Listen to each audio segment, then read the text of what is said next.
My girlfriend demanded I drop it when I tried to discuss our future. So I dropped the $18,500 ring back at the jeweler, packed my life, and disappeared. I, 32 male, had been with my girlfriend, Chloe, 30 female, for exactly 6 years. We lived together in a luxury apartment in Chicago for 4 of those years. From the very beginning of our cohabitation, I paid about 75% of the rent and utilities because I made significantly more money in software development, while she worked in digital marketing. I honestly didn't mind the financial imbalance. I loved her, I thought we were building a solid foundation, and I viewed my financial contribution as an investment in our shared future. Apparently, I was the only one investing. About 3 months ago, I decided it was finally time to take the next step. 6 years felt more than right. We had discussed the future before, but always in incredibly vague, non-committal terms. We'd casually mention kids someday, or buying a house eventually, but anytime I tried to nail down a 5-year plan, Chloe would brush it off, change the subject, or suddenly become very interested in her Instagram feed. I foolishly figured she was just waiting for me to make the ultimate grand gesture and make it official. So, I bought a ring. And not just any ring. I spent months doing exhaustive research, visiting 5 different jewelers, learning about cut, clarity, and settings. I finally settled on a stunning 2.0-carat emerald cut diamond on a white gold band. The total came to $18,500 after tax. I had been quietly siphoning money into a separate, hidden savings account for over a year and a half to afford it without her noticing the dip in our lifestyle. I was incredibly proud of that ring. I kept it hidden in my golf bag in the hall closet, taking it out sometimes just to look at it, imagining the look on her face. I planned to propose on our 6-year anniversary, which was exactly 3 weeks away. I had a whole weekend trip to a boutique hotel in Door County planned. But before I dropped to one knee and presented a piece of jewelry that cost as much as a compact car, I wanted to have a mature, sit-down conversation first. I wanted to make absolutely sure we were on the exact same page regarding timelines, financial expectations, and all the heavy adult stuff that comes with a legal binding contract. I didn't want to blindside her with a massive proposal if she had lingering concerns we needed to address. I thought I was being incredibly respectful and communicative. Big mistake. Huge. We were making dinner together on a random Tuesday night. We were making tacos. She was at the kitchen island slicing avocados, and I was browning the meat on the stove. It was casual, comfortable, domestic. I thought it was the absolute perfect, low-pressure moment to bring the topic up gently. "Hey," I said, stirring the pan. "I've been thinking a lot about us lately, and about our future. I really want to talk about where you see things going with us. Like, marriage, timelines, that sort of thing." Chloe stopped slicing. She put the knife down on the cutting board so slowly you would have thought it was radioactive. She turned to look at me, and the expression on her face was one of absolute, unadulterated disgust. It was the kind of look you give someone who just suggested adopting a rabid hyena. "Marriage?" she scoffed, her voice dripping with venom. "Yeah," I said, genuinely taken aback by her tone. "I mean, we've been together 6 years. I love you. I figure we should probably talk about where we're headed." "Are you serious right now?" she snapped, her voice rising in pitch. I was completely bewildered. "I mean, yes, I thought it would be a good, healthy thing to discuss." "Get out," she hissed. I literally took a physical step back from the stove. "What? I cannot believe you are bringing up marriage after 6 years like this is some kind of ticking clock deadline," she screamed, her face flushing red. "Like I owe you something. This is exactly the kind of suffocating pressure I have been dreading. You're trying to trap me." "Trap you?" I asked, my voice barely above a whisper. "Chloe, I just wanted to have a conversation about our future." "Wow. Just wow." She threw her hands up in the air. "I need space. I can't even look at your face right now." She was physically shaking. Actually trembling, as if I had just cornered her with a weapon instead of simply trying to communicate about the relationship I had heavily funded for half a decade. I tried to de-escalate.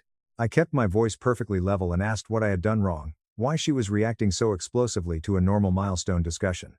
She just kept backing away, repeating that she needed space, that I was suffocating her, that she couldn't believe I would spring this on her after everything. After everything. The words echoed in my head. After 6 years of me paying 75% of the rent, funding our annual vacations to Cabo, cooking the majority of our meals, acting as her dutiful +1 to every single one of her chaotic family events, all while she repeatedly claimed she wasn't quite ready to fly to Seattle to meet my parents. I slept on the living room couch that night. She slammed the bedroom door and locked it. She didn't emerge until 1 p.m. the next day. When she finally walked into the kitchen, she acted as if the explosive screaming match had never occurred. She calmly made herself an iced latte, leaned against the counter, scrolled through TikTok, and didn't acknowledge my existence. I stood up from my laptop. "Can we please talk about what happened last night?" She didn't even look up from her phone. "There is nothing to talk about. I overreacted a little bit, but you need to understand and respect that marriage is simply not something I am ready to discuss right now. When I am ready, I will let you know. Until then, drop it. Drop it.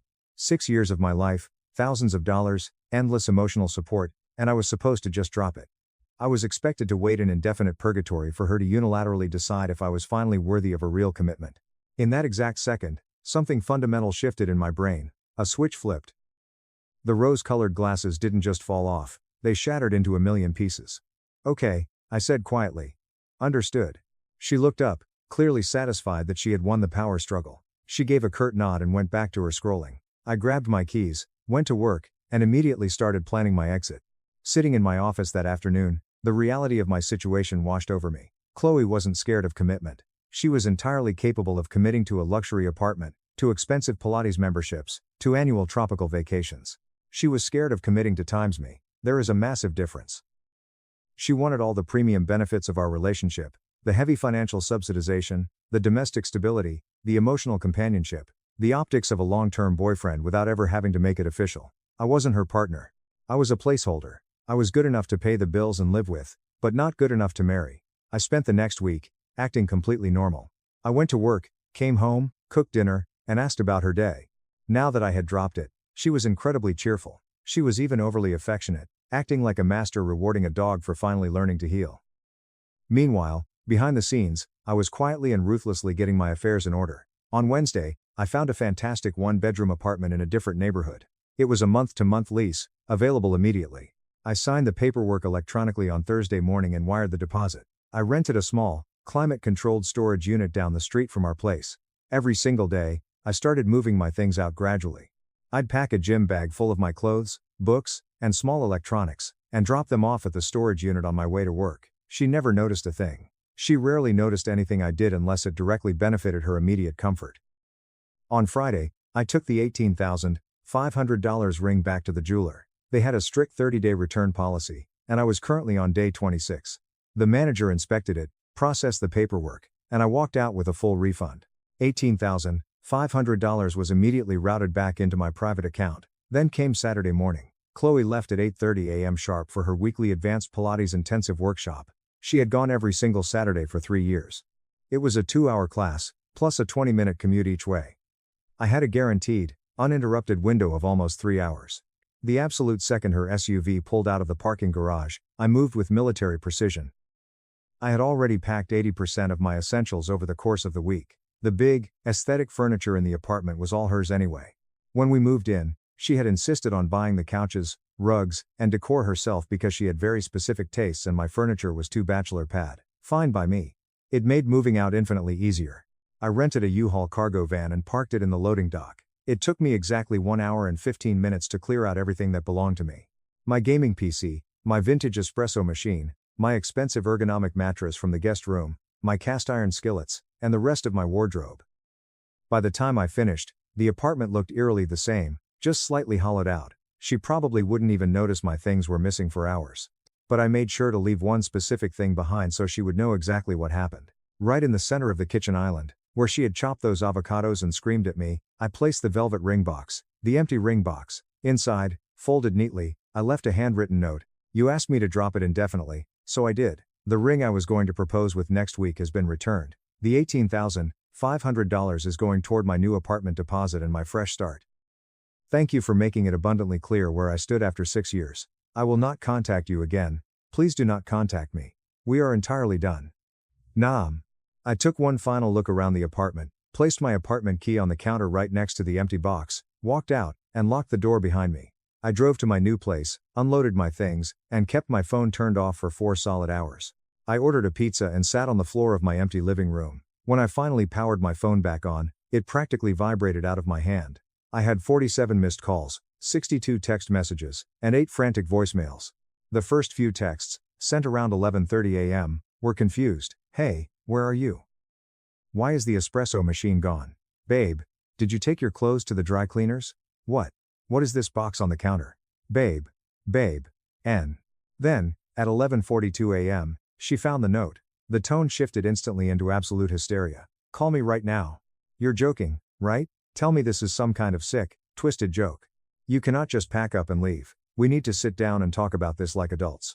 I cannot believe you would do this to me after everything I have done for you. Answer your phone, you coward.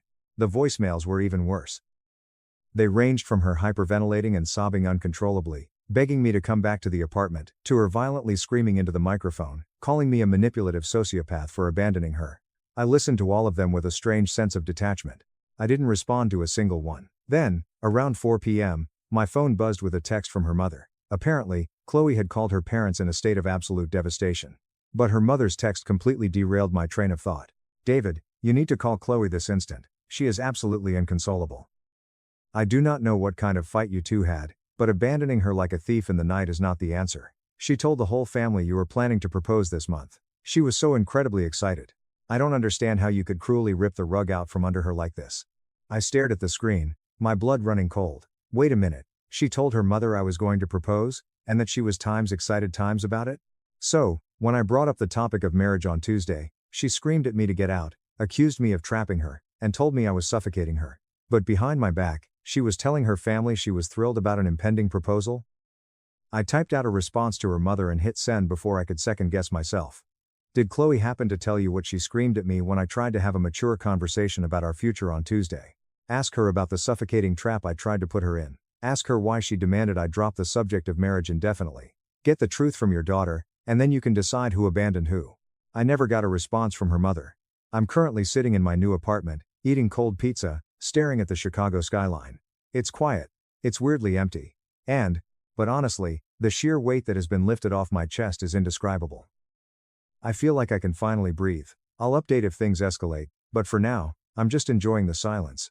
Edit. A lot of people in the comments are asking why I didn't just break up with her face to face like a normal person instead of pulling a vanishing act. Fair question. The honest truth is that Chloe is a master manipulator. If I had tried to sit down and break up with her, she would have weaponized her tears, twisted the narrative, promised me the world, agreed to therapy, and manipulated me into staying. I would have fallen for it, just like I had during every other major conflict in our 6 years together.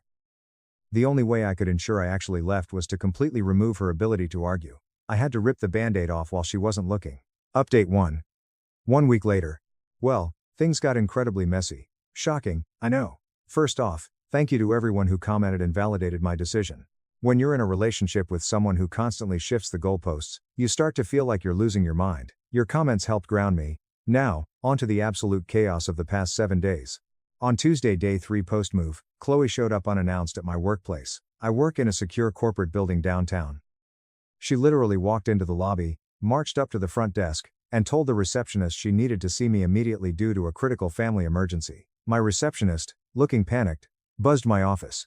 I rushed down to the lobby, heart pounding, only to find Chloe standing by the elevator banks. She looked incredibly rough. Her eyes were swollen, her hair was in a messy bun, and she was wearing the exact same oversized hoodie she wore the night she screamed at me. We need to talk, she demanded, stepping toward me. There is absolutely nothing to talk about, Chloe, I said, keeping my voice low to avoid a scene.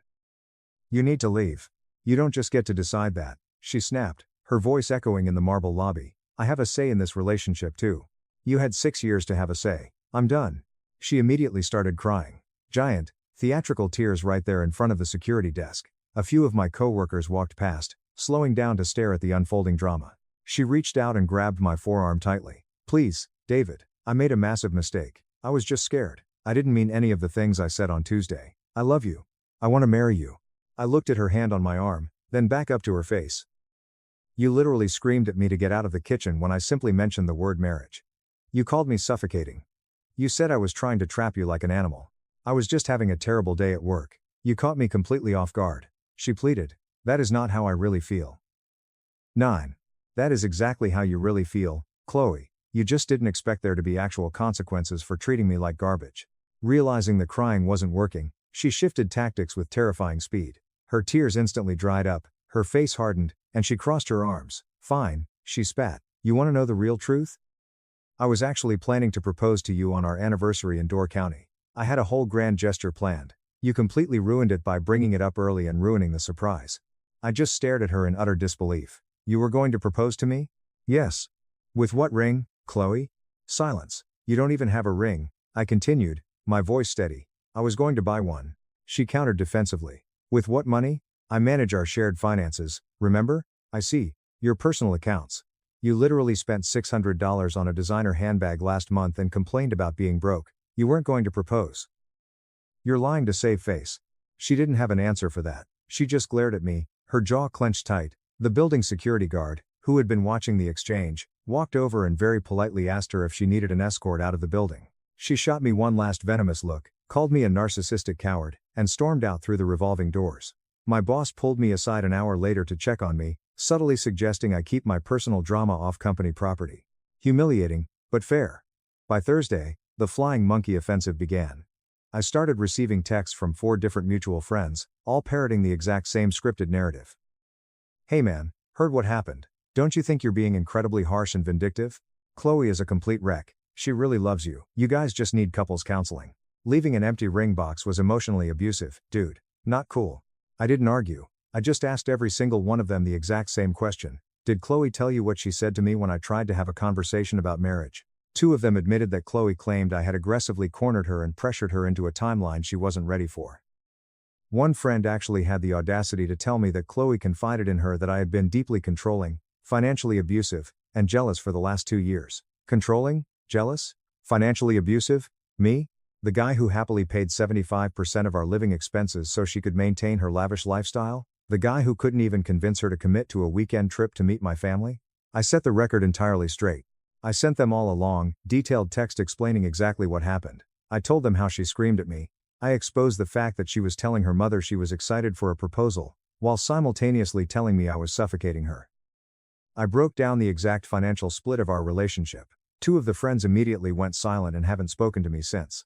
The 3rd friend backpedaled, saying she didn't want to get in the middle and that there are always 3 sides to every story. Cool. 3 fewer fake friends to worry about. Then came the weekend.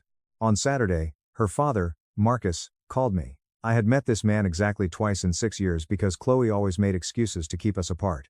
He's a big, intimidating, old-school guy. Suddenly, he wanted to have a man-to-man conversation. Listen here, son, Marcus boomed through the speaker. I know my daughter can be difficult and hot-headed. But you made a solemn commitment when you signed that lease and moved in with her. You don't just pack up and walk out on a woman like a coward. With all due respect, sir. I replied firmly, I tried to make a much bigger, permanent commitment to your daughter, and in response, she screamed at me, told me I was trapping her, and ordered me to get out. So, I took her advice. I got out permanently. She didn't mean it like that, David. She's got severe anxiety, you know how she gets when she's stressed. I actually didn't know how she gets, Marcus, because she refused to communicate with me. That is exactly why I left. He went quiet for a long moment. Then, his voice softened slightly. She really thought you were going to propose, son. She had been telling her mother and her aunts for weeks. She was so happy. Then why did she react with absolute rage when I simply brought the topic up? I don't know, son. That's between you 2 to figure out. There is no us 2 anymore. Sir, please do not call this number again. I hung up. He hasn't called back. But Marcus's words kept echoing in my head. She had been telling everyone I was going to propose. Her mom, her aunts, her friends, her entire social circle was expecting a ring. But when I tried to have an honest, vulnerable conversation about our future, not even the proposal itself, just a preliminary discussion, she exploded.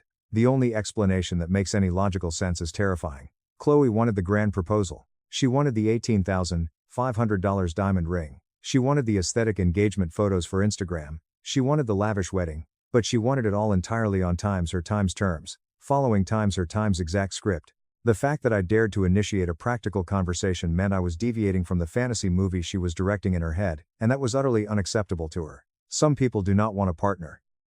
They want an obedient cast member for the theatrical production of their life. I am officially done being in her show. Update 2. 2 weeks later, final update. This will be my final update because I am genuinely exhausted by this situation and I finally have the ultimate closure I needed. Week 2 kicked off with Chloe trying a brand new tactic. The apology tour. She sent me a massive, 2,000-word email. It was incredibly well written, detailing everything she was sorry for: the screaming, the overreaction, the toxic miscommunication. She claimed her fear of commitment stemmed from deep-rooted childhood trauma regarding her parents' brief separation, which she had never processed. She ended the email with this gem: I know I do not deserve another chance, but I am begging for one anyway. I will go to intensive therapy. I will fly to Seattle to meet your parents next weekend. I will do whatever it takes.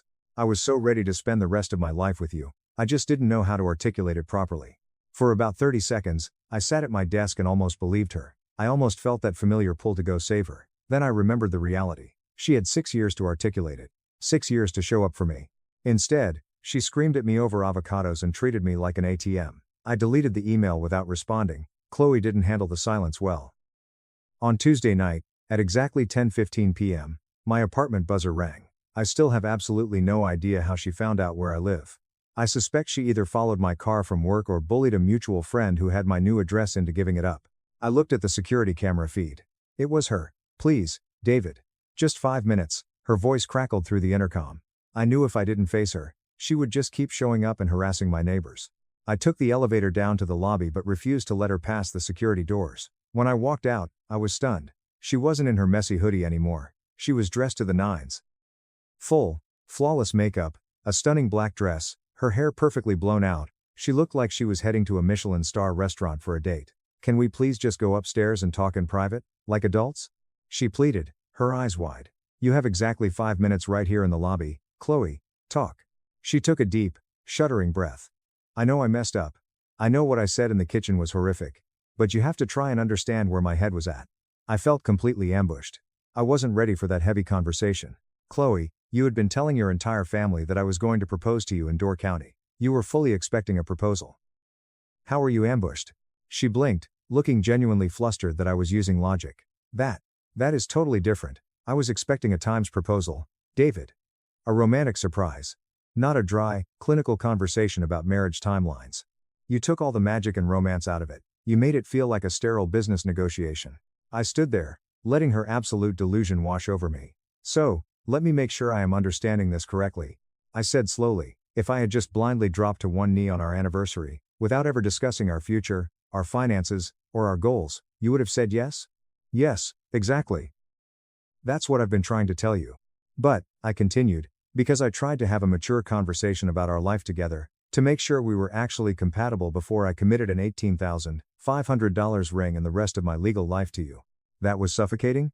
She opened her mouth to argue, then slowly closed it, realizing how insane she sounded. "You didn't want a life partner, Chloe," I said, my voice eerily calm. "You wanted a performance. You wanted me to read your mind, follow your exact aesthetic script, and never, ever deviate from the fantasy version of reality you constructed. You screamed at me to get out of my own home for trying to communicate like an adult. And now you're standing here telling me you would have happily accepted a proposal. Do you even hear yourself?" She started crying again, but this time, it was the real kind of crying.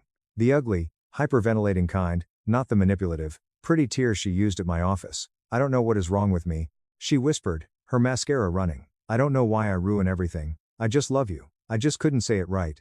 For a fleeting second, I felt a pang of profound pity for her. But then she immediately ruined it by saying, "So, can we just hit reset? Let's forget any of this happened. Come back home. I will even let you propose to me again. The right way this time." She'll let me propose again. The right way. "We are done, Chloe. Do not ever come to this building again."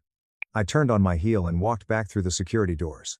The camera showed her standing frozen in the lobby for another 20 minutes before she finally walked out into the night. But week 3 is where the final, mind-blowing puzzle piece fell into place. Remember how I mentioned Chloe had been telling everyone about the impending proposal? Well, because I vanished, she had to explain to her family, her co-workers, and her friends why the Grand Door County engagement never happened. Her story kept changing to fit whoever she was talking to. First, she claimed I had severe commitment issues and panicked. Then, she claimed I was secretly cheating on her. Finally, she circled back to the he was emotionally abusive and I bravely escaped narrative. The problem with lying to that many people is that it is impossible to keep the timeline straight. Eventually, her family members started comparing notes. On Thursday, Chloe's cousin, Elena, reached out to me on Instagram. Elena and I had always gotten along well at family holidays. She sent me a long message saying she was getting 3 different conflicting stories from Chloe and wanted to know the actual truth. I didn't sugarcoat it. I told Elena the absolute, unvarnished truth. I told her about the $18,500 ring, the avocado incident, the screaming, the move out, and the empty box. Elena's response is what finally gave me ultimate closure. "David, I am so incredibly sorry. That sounds exactly like Chloe. But there is something you need to know that will make this all make sense. Did you know that Chloe's younger sister, Mia, got engaged to her boyfriend 3 weeks ago?" I stared at my phone. "No. I didn't know that." Chloe hadn't mentioned a word about Mia getting engaged. Elena continued, "Mia got a massive one, 5-carat ring." Chloe was absolutely furious and jealous behind closed doors. She told the whole family that you were proposing to her on your anniversary and bragged that her ring was going to be way bigger and more expensive than Mia's. She was planning to use your anniversary trip to completely overshadow her sister's engagement announcement. When you tried to discuss marriage instead of just giving her the ring right then and there, she realized she couldn't post a photo of the diamond on Instagram that weekend to compete with Mia. You ruined her PR timeline. That is why she snapped. I sat on my new couch, completely paralyzed, as the flawless logic of it all clicked into place. It wasn't about commitment fear. It wasn't about childhood trauma. It wasn't even about me ruining the romance. It was about sibling rivalry and social media optics. I was literally just a prop she was trying to use to win a vanity competition against her own younger sister. When I tried to have a real conversation, it delayed her ability to secure the shiny prop she needed to win the family arms race. So, she threw a temper tantrum like a spoiled child. I thanked Elena for her honesty. I finally understood exactly who I had spent 6 years of my life with. I received one final text from an unknown number on Friday, obviously Chloe using a burner app. You are going to deeply regret this. You will eventually realize exactly what you lost. And when you come crawling back, I will not be here. I didn't reply. I just smiled, blocked the number, and tossed my phone on the counter. Because the absolute truth is, I already know exactly what I lost. I lost 6 years with a woman who couldn't say I love you without attaching a script to it. I lost someone who desperately wanted the aesthetic wedding, but had zero interest in the actual marriage. I lost a partner who exploded with rage when I tried to communicate, and then blamed me for not reading her mind. I lost a meticulously crafted fantasy. The reality of who she was never actually existed. The $18,500 went to my deposit, my first month's rent, and outfitting my new apartment. I bought a massive new TV, a comfortable leather sectional, and some artwork that I actually picked out myself. It's nothing incredibly fancy, but it is 100% mine. As for the empty velvet ring box I left behind, according to Elena, Chloe still has it sitting perfectly centered on her bedroom dresser. I don't know why she kept it. Maybe it serves as a bitter reminder of what she lost. Maybe, in her deep delusion, she's still hoping I will come back and fill it one day. I won't. Some doors, once they are finally closed, need to stay deadbolted forever. Thank you all for reading and for the support. Take care of yourselves out there. And seriously, if your partner ever screams at you for simply trying to communicate like an adult, believe them the first time. That is exactly who they are. If you enjoyed this story, please hit that subscribe button. It really helps the channel out and allows us to bring you even more awesome stories. Thank you so much for watching. My father texted me at midnight to announce he was selling the family home tomorrow, and throwing all my childhood belongings onto the curb. He genuinely thought he was delivering the ultimate punishment to his failure of a son, completely unaware that I had secretly purchased that exact house 3 years ago through an anonymous holding company. And the realtor he was about to call worked directly for me. It all started on a freezing Thursday night in Seattle, at exactly 11:49 p.m. My phone buzzed aggressively on my nightstand, emitting a harsh, angry vibration that violently cut through the absolute quiet of my high-rise apartment. I knew exactly who it was without even glancing at the glowing screen. Only one person in my life ever texted me that late, and it was never, ever to deliver good news. The screen illuminated the dark room with a name I both loved and dreaded in equal, agonizing measure, Dad. The message was incredibly short, brutally cold, and straight to the point. We're selling the house tomorrow. Your old stuff will be out on the curb. Don't bother coming by or asking for a handout. It's time you learn how the real world works. I read it once. Then I read it a second time, letting the words swim in the harsh blue light of my phone screen. The house. He wasn't just talking about any random piece of real estate. He was talking about 405 Maple Drive. The house with the massive, sprawling willow tree in the front yard that I had fallen out of when I was 8 years old, breaking my left arm. The house with the drafty, uninsulated garage where I had built my very first computer from discarded spare parts, hiding from the constant, suffocating storm of his disapproval. The house I still foolishly called home in my head, even though it hadn't actually felt like one in well over a decade. My fingers hovered over the digital keyboard. 1,000 incredibly angry, venomous replies burned in my mind, begging to be typed out. How could you?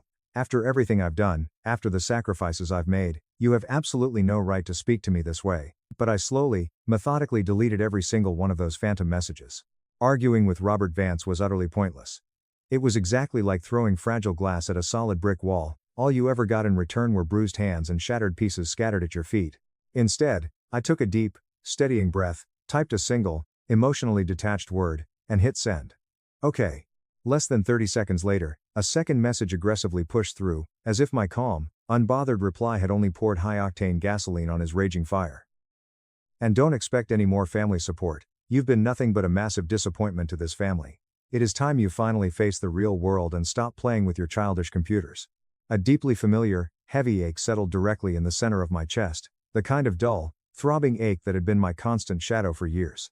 Disappointment. That was the exact, malicious word he had permanently branded me with the day I told him I wanted to build software algorithms instead of residential houses. But he didn't know my world. He had absolutely no idea what my life looked like, how it functioned, or the monumental things I had achieved. I placed the phone gently back on the nightstand and watched the screen go completely dark. I wasn't angry. Not anymore. The hot, burning anger had fizzled out a long, long time ago, leaving behind only a quiet, deep-seated, and utterly exhausting sadness. Because here was the massive secret, the colossal truth I had meticulously kept hidden for 3 long years.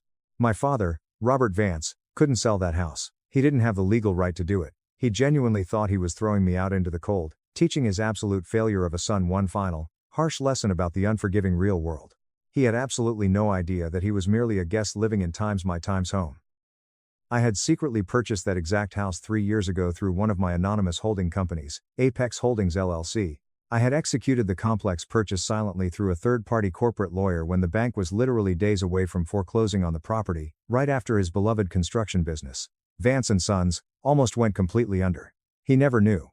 I let him and my mother, Clara, continue to live there entirely rent-free. I let him genuinely believe they had heroically weathered the terrifying financial storm all on their own. He thought he was ruthlessly cutting me off. He didn't realize he was actively trying to saw off the very branch he was currently sitting on. I closed my eyes, but not to sleep. I knew sleep wouldn't come tonight. I just lay there in the dark, listening to the low, rhythmic hum of the Seattle rain hitting my floor-to-ceiling windows, and I thought, tomorrow morning is going to be incredibly interesting. He was about to confidently call a premium real estate agent to sell a house he no longer legally owned. And that specific real estate agent, my younger cousin Derek, secretly worked directly for me. A massive, destructive storm was coming. But before I tell you exactly how that storm broke and destroyed everything, you need to understand the toxic climate it was born in. You need to understand the Vance family dynamic. Growing up, our family was never a warm, supportive unit. It was a vicious, cutthroat competition, and I was perpetually in last place. My older brother, Tyler, was the golden son my father orbited around. Tyler was the star quarterback of the varsity football team. He got decent grades without ever cracking open a textbook, and he had a charismatic, arrogant smile that could easily charm a snake out of a basket. More importantly, he was an exact, carbon copy of my father. He absolutely loved the smell of fresh sawdust, wet concrete, and diesel fuel. He wanted to join the family business from the moment he was old enough to hold a plastic toy hammer. I was entirely different. I wasn't interested in sports, physical labor, or hunting trips. I was the quiet, intensely introverted kid who meticulously took apart the family radio and the microwave just to see how the internal circuits communicated. While Tyler was out sweating on the field to the cheers of hundreds, I was locked in my dim room, teaching myself complex coding languages on a clunky, second-hand desktop computer I had bought with crumpled dollar bills saved from mowing neighborhood lawns. I clearly remember one specific Saturday afternoon like it was yesterday. I was maybe 15 years old. I had just finished compiling my very first functional program, a basic but fully operational inventory management software. I was buzzing with pure, electric excitement. The feeling of creating something tangible entirely from nothing, just using logic and keystrokes, was pure magic to me. I sprinted downstairs to show my dad. He was sitting in the living room with Tyler, holding up a massive, gleaming gold trophy Tyler had just won at a regional football tournament. "Look at this, Liam," my dad boomed, his deep voice echoing with immense, overflowing pride. He slapped Tyler on the back so hard my brother actually stumbled forward. "State championships are next month. That's my boy. A real, certified winner." Tyler grinned arrogantly, holding the gold trophy like a medieval king holding a royal scepter. I nervously held up my heavy, overheating laptop. "Dad, look what I made. It's an inventory program. I wrote the entire code myself from scratch. It could help you track the lumber at the site." He glanced dismissively at the screen, his eyes immediately glossing over the complex lines of Python code. He squinted in profound annoyance. "What is all that absolute gibberish? A video game? For God's sake, Liam, are you still playing with childish toys? Your brother is out there building a tangible future, sweating blood and tears, and you're locked in your room staring at a glowing box. Go on, put that useless thing away. Don't you have actual homework to do?" The magic inside me instantly vanished. It felt exactly like he had maliciously thrown a freezing bucket of ice water directly onto a tiny, fragile flame. I slowly looked over at my mother, Clara, who was quietly watching from the kitchen doorway, wiping her hands on a dish towel. She offered me a small, incredibly sad smile, a silent, pathetic apology, but she said absolutely nothing. She never did. Her silence was its own cowardly kind of agreement. That was the established, unbreakable pattern. Tyler's every minor achievement was loudly celebrated with an expensive steak dinner at the country club. My academic awards, my science fair victories, my perfect SAT scores were consistently met with a dismissive grunt and a sarcastic, "Well, let's see if that useless piece of paper pays the bills someday." He wasn't just praising Tyler, he was actively, intentionally using Tyler's success as a blunt weapon against me. It was a constant, unspoken message broadcasting loud and clear: "You are not enough. You are not the son I wanted." I quickly learned to stop trying to show him my world. I built massive, impenetrable emotional walls around it, fiercely protecting that small flame of passion from the constant, chilling wind of his disapproval. My room became my isolated sanctuary. My computer became my only true confidant, and in that quiet, lonely space, I started slowly building my own massive future, one single line of code at a time, a future he would never, ever see coming. The absolute breaking point finally arrived the humid summer I turned 18. For weeks, my father had been loudly talking about my future at the company as if it were a foregone conclusion. He had cleared out a small, dusty, windowless office for me at Vance & Sons Construction, right next to his. He had even proudly had a custom brass plaque made for the door: "Liam Vance, Junior Project Manager." He simply couldn't conceive of a universe where I wouldn't desperately want to follow in his muddy footsteps. That night, the four of us were sitting at the dinner table eating roast chicken. My dad loudly cleared his throat, a sound that always meant a grand, important announcement was imminent. "So, Liam," he began, pointing his silver fork directly at me, "you'll start on Monday. 6:30 a.m. sharp. I'll personally introduce you to the foreman at the new downtown commercial site. It's time you finally learn this business from the ground up, get some calluses on those soft hands of yours." Tyler smirked maliciously from across the table, taking a slow sip of his beer. "Don't be too hard on him, Dad. He's probably never held a real hammer in his entire life. He might break a nail." I put my fork down. The metal clinked loudly against the porcelain plate. My heart was pounding violently against my ribs like a trapped bird trying to escape a cage. It was now or never. "I'm not coming in on Monday," I said, my voice noticeably quieter than I intended, but completely, unshakably firm. My father's proud, booming smile instantly froze. The air in the room seemed to evaporate. "Excuse me, what did you just say?" I said I'm not coming in," I repeated, significantly louder this time. I looked him directly in the eye, refusing to blink. "I've officially accepted a full academic scholarship to Stanford University. I'm moving to California to study computer science and software engineering." A heavy, incredibly suffocating silence violently crashed over the dining table. My mother's hand flew up to cover her mouth, her eyes wide with terror. Tyler's arrogant smirk completely vanished, quickly replaced by a look of genuine, stunned shock. My father just stared at me, his face slowly turning a deep, dangerous, mottled shade of purple. The thick veins on his thick neck visibly stood out. "Stanford, California?"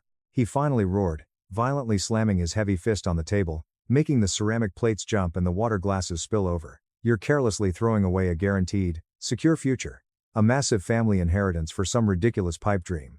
"It's not a pipe dream," I yelled back, my own voice rising in desperate defense, years of repressed anger finally bubbling over. "It's my dream. It's what I'm actually good at." "Good at?" he screamed, standing up so fast his heavy wooden chair tipped over and crashed onto the hardwood floor. "You're good at hiding in your room. I'm offering you a real life, a real salary, a tangible business you can touch and feel, and you're spitting directly in my face for some glorified video game degree.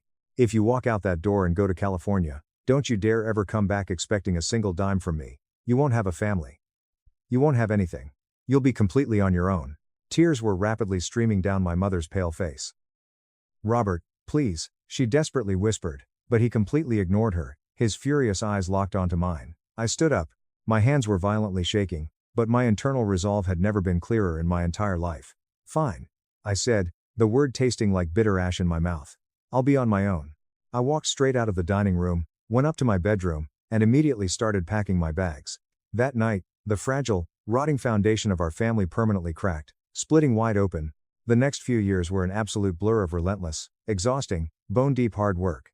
I massively thrived at Stanford. For the first time in my life, I was finally surrounded by brilliant, like-minded people who spoke my language, who saw my intense passion not as a weird, childish hobby, but as an incredibly powerful tool to change the world.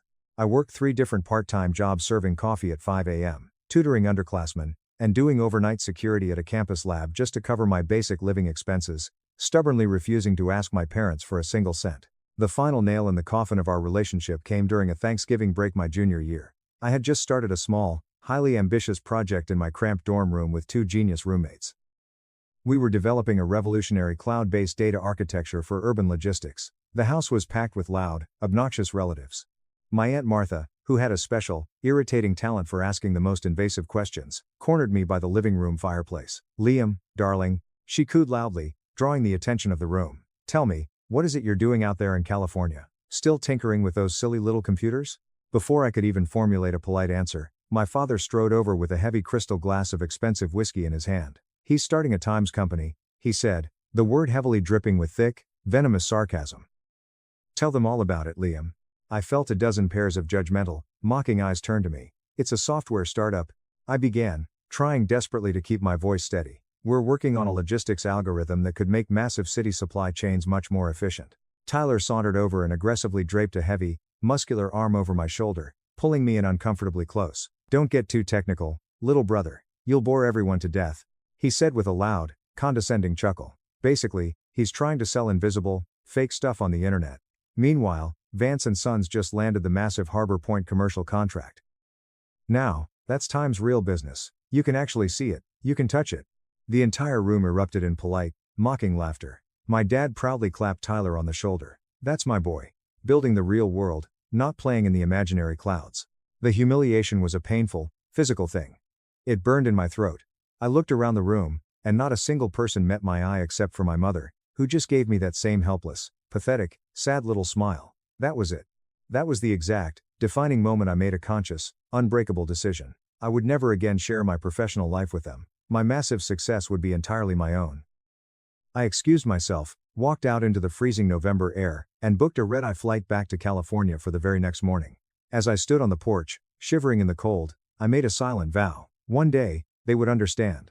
But I wouldn't be the one to explain it to them. The real world would. And now, all these years later, as I lay in my bed staring at the ceiling after receiving that text, I realized that day had finally arrived. Edit. A lot of you are asking how my dad didn't know I bought the house, and why my mom never stepped in. To answer the first part, I used a massive corporate shell structure. Apex Holdings LLC is registered in Delaware, using a proxy registered agent. When the bank was foreclosing, my corporate lawyer approached the bank and bought the distressed debt directly. We then legally assumed the deed.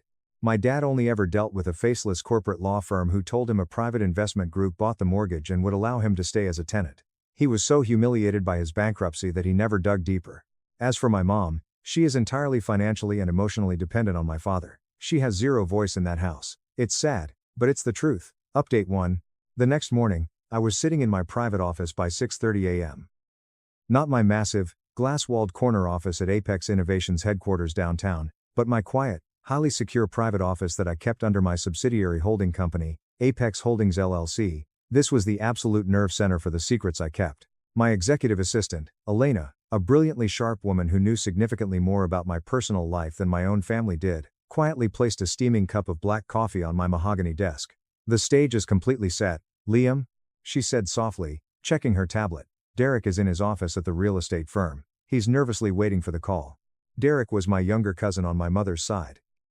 He had severely struggled after college, drowning in student debt. I had quietly funded his expensive real estate certification and used my corporate leverage to help him secure a top-tier job at a premium luxury real estate firm.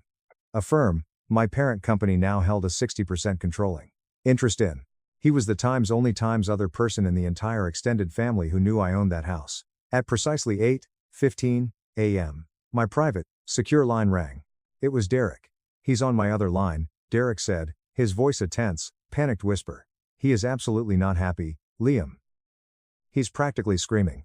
"Walk me exactly through it, Derek," I said calmly, leaning back in my heavy leather chair and taking a slow sip of coffee.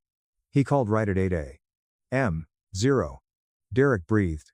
Said he was Robert Vance and wanted to list 405 Maple Drive for immediate, expedited sale. He aggressively demanded I list it for $1.2 million. Said it was extremely urgent and he wanted buyers walking through by tomorrow. I pulled up the county records exactly like we planned. I told him, "Uncle Robert, I see the official county records right here. The property was sold 3 years ago. It's currently owned by a private corporation called Apex Holdings LLC." I could perfectly picture my father's face in that exact moment. The booming arrogance violently turning into explosive, terrified outrage. "What did he say?" "He completely lost his mind," Derek said, breathing heavily into the receiver. He started screaming, "That's impossible. That's my house. My family has lived there for 25 years. There's been a massive mistake, some kind of illegal banking fraud." He aggressively demanded to know who was behind the shell company. He even threatened to sue me and get his vicious corporate lawyers involved. I told him I couldn't legally disclose private client information, but that I could pass on his contact details directly to the owner. And? He practically screamed, "Yes," into the phone. "Liam, he sounds like he's about to have a massive heart attack. He's hyperventilating." "He'll be fine," I said, feeling a sudden, weary sadness wash over me. "You did perfectly, Derek. Thank you. Now, give him my private number." I hung up and stared at my phone, waiting. The silence in my office was absolute. For 3 years, I had operated purely from the shadows. I had secretly saved his failing company from the brink of total annihilation, paid his massive, crushing debts, and securely kept the roof over his head, all while he was relentlessly calling me a disappointment to anyone who would listen. My phone finally rang. The screen displayed an unsaved, but deeply familiar number. I took a deep, grounding breath and answered. "This is Liam." The voice on the other end was an absolute roar, distorted by blind, terrified rage. "Who the hell is this? Where is the coward owner of Apex Holdings? Get him on the phone right now before I call the police." I kept my voice perfectly level, a calm, unboding island in his hurricane of fury. "You're speaking to him. My name is Liam Vance. I am the sole owner." There was a moment of stunned, suffocating silence on the other end. I could hear his sharp, ragged breathing echoing through the speaker. He was desperately trying to make the pieces fit in his brain and entirely failing. "Liam, what kind of sick, twisted joke is this?" He finally sputtered, his voice cracking. "I'm in no mood for your childish games. Put your boss on the phone right now." "I don't have a boss, Dad," I said, the word feeling foreign and heavy on my tongue. "It's my company. I entirely own Apex Holdings, and I legally own the house at 405 Maple Drive. I have the deed sitting right in front of me." "No," he whispered. The single word was filled with a universe of desperate, clawing denial. "No, that's literally impossible. You don't have that kind of money. You work at some little tech startup. You drive a beat-up old Honda. How could you possibly?" I had intentionally let him believe exactly what he wanted. I drove a 10-year-old Accord when I visited because it didn't draw attention. I had built a flawless, impenetrable facade of mediocrity to protect my peace, and now I was violently tearing it all down. "I bought it 3 years ago," I explained, my voice completely devoid of emotion. "The bank was about to start immediate foreclosure proceedings. You were 7 months behind on the mortgage. Vance & Sons was on the absolute verge of total, catastrophic bankruptcy. So, I stepped in. I bought the mortgage through my holding company and took over the deed. I let you and Mom continue to live there. The mortgage payments you've been making every month to the lawyers? They've been going directly into a private, high-yield retirement account I set up for you both." The silence on the other end wasn't just shock anymore. It was the devastating, catastrophic sound of a proud man's entire worldview violently crumbling to dust. "Hey. A retirement account?" he whispered, his booming voice barely audible, trembling violently. "Yes, there's over $150,000 in it right now." "But, how?" he finally managed to ask, the boiling anger entirely replaced by a fragile, terrifying confusion. "Where did you get that kind of money? Your little startup." "It's a little more than a startup, Dad," I said, a massive wave of exhaustion washing over me. "Apex Innovations is my parent company. We handle logistics software for half the West Coast. Apex Holdings is just a tiny, microscopic subsidiary." Before he could respond, before he could formulate another excuse or demand, I ended the call. I needed a moment to breathe. But as I sat there, rubbing my temples, a new, highly unsettling question formed in my mind. Why now? Why, after 3 years of perfect stability, did he suddenly decide to aggressively sell the house in the middle of the night and kick me to the curb? I pulled out my phone and dialed Tyler. He answered on the second ring, his voice obnoxiously cheerful. "Hey, little brother, to what do I owe this rare honor?" "Tyler," I said coldly, skipping the pleasantries. "I just got off the phone with Dad. He tried to quickly sell the house today." There was a slight, very telling pause on the line. "Oh, yeah, wow, that's drastic. Is everything okay? Did you guys fight?" He sounded concerned, but it was an incredibly cheap, plastic imitation of empathy. "You tell me," I said, my grip tightening on the phone. "He wouldn't do this without a major, catastrophic reason." "Well, the business is totally fine. I made absolute sure of that," Tyler bragged. "Is it?" Another pause, significantly longer this time. "Well," he said slowly, carefully choosing his words. "Dad was worried about cash flow. He was talking about needing to secure his legacy. Make sure Mom was taken care of in case the market dips." It was a blatant, transparent lie. I had full, unrestricted, backdoor access to the financials of Vance & Sons. Because I owned the debt, I monitored them. They were more profitable than they had been in a decade. Tyler, I said, my voice dropping to a dangerous, icy whisper. Did you secretly know Apex Holdings owned the house? The silence on the other end stretched for 15 agonizing seconds. I could hear a siren wailing in the background of his call. When he finally spoke, his cheerful, golden boy mask was entirely gone. His voice was flat, defensive, and incredibly cold. I might have done some quiet digging, he admitted, a sneer creeping into his tone. I saw the patterns. The way our family's massive financial problems just magically disappeared overnight. The way the bank backed off. I hired a private investigator. I put two and two together. The phone felt freezing cold in my hand. So, you knew I was secretly helping them. You knew I saved the company. And what exactly did you tell Dad last night? I could practically hear the venomous, smug smile in his voice. I just casually suggested that maybe his massive disappointment of a son was making a hostile power play. That maybe you were using shell companies to completely steal everything he'd built, and that if he didn't liquidate the house immediately, you'd rip it out from under him. The betrayal was so incredibly profound, it left me physically breathless. This was a deliberate, malicious act of sabotage born out of pure, venomous jealousy. Tyler couldn't stand the fact that I had massively succeeded on my own terms. He couldn't stomach the reality that the nerd he bullied was the only reason he still had a job. So he tried to burn my entire world down, using our father's fragile ego as the match. I see, I said softly, the last thread of brotherly affection snapping forever. I ended the call. I hit the intercom button on my desk. Elena, cancel my entire afternoon, and book a table for 4 at the Pinnacle Room for tonight at 8 p.m. The best table they have. Update 2. Before the dinner, I had one final, devastating piece to move into place. At noon, I had a highly publicized, scheduled press conference at Seattle City Hall. It was announcing the citywide rollout of Apex Civic, a revolutionary smart city management software my company had developed to streamline emergency services and traffic logistics.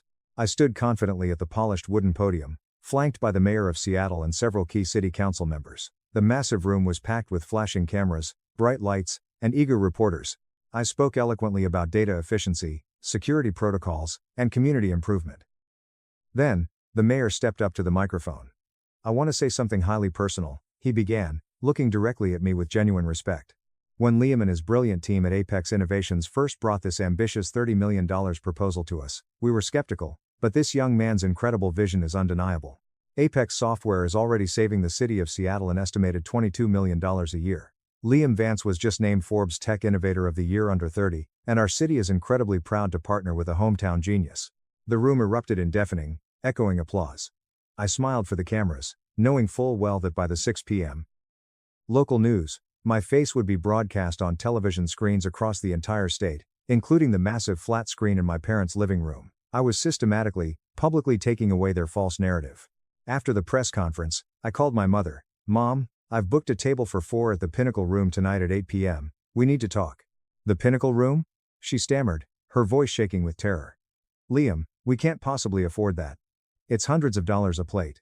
Your father is already in a terrible mood. I'm paying, I said firmly, leaving absolutely no room for argument. I'll have a private car pick you up at 7:30. At exactly 7:30 p.m., a gleaming, jet black Tesla Model S pulled up to 405 Maple Drive. From my own car parked discreetly down the street, I watched them emerge from the front door. My father's face was a dark, stormy thundercloud of resentment and confusion. Tyler looked intensely annoyed, his jaw clenched tight. But their expressions violently changed when they saw the luxury car and my private, suited driver holding the door open for them. They got in total, stunned silence. I arrived at the Pinnacle Room first. The maître, a sophisticated man named Henri, greeted me warmly. Mr. Vance, your usual table is perfectly ready. Best view in the house tonight. I was seated at a massive, circular leather booth with a panoramic, floor-to-ceiling window overlooking the glittering Seattle skyline. Right in the center of the view stood a massive, newly constructed skyscraper with the word Apex glowing in brilliant, piercing blue at the very peak. When my family was escorted to the table, they looked completely out of their element. They were deeply intimidated by the harsh, modern elegance, the quiet classical music, and the extreme, undeniable wealth surrounding them. They sat down stiffly. My father opened his leather-bound menu, saw the astronomical prices $150 for a steak, $80 for an appetizer and violently snapped it shut. This is ridiculous, Liam. A complete, arrogant waste of money, he muttered, though his voice lacked its usual booming authority. It's not a waste if there's a purpose, Dad, I replied calmly, folding my hands on the table. I pointed out the massive window. Beautiful view, isn't it? See that building right there? Apex Tower. My headquarters. I own the top 12 floors. My father slowly turned his head to stare at the glowing blue building, his mouth slightly agape. Tyler looked like he had been brutally punched in the stomach, his face draining of all color. The raw, naked disbelief on their faces was absolute. I didn't wait for them to order. I ordered the $2,500 chef's tasting menu for the table and a ridiculously expensive bottle of aged Bordeaux. I leaned forward, resting my elbows on the crisp white tablecloth. The time for childish games was permanently over. Do you think I'm a massive disappointment? I began, my voice quiet but carrying unnerving, razor-sharp clarity. Your text last night made that perfectly clear. You told me to learn about the real world. So, let's talk about the real world. 3 years ago, your corporate lawyer was actively preparing Chapter 11 bankruptcy filings. My father flinched as if I had struck him. You were $350,000 in massive debt.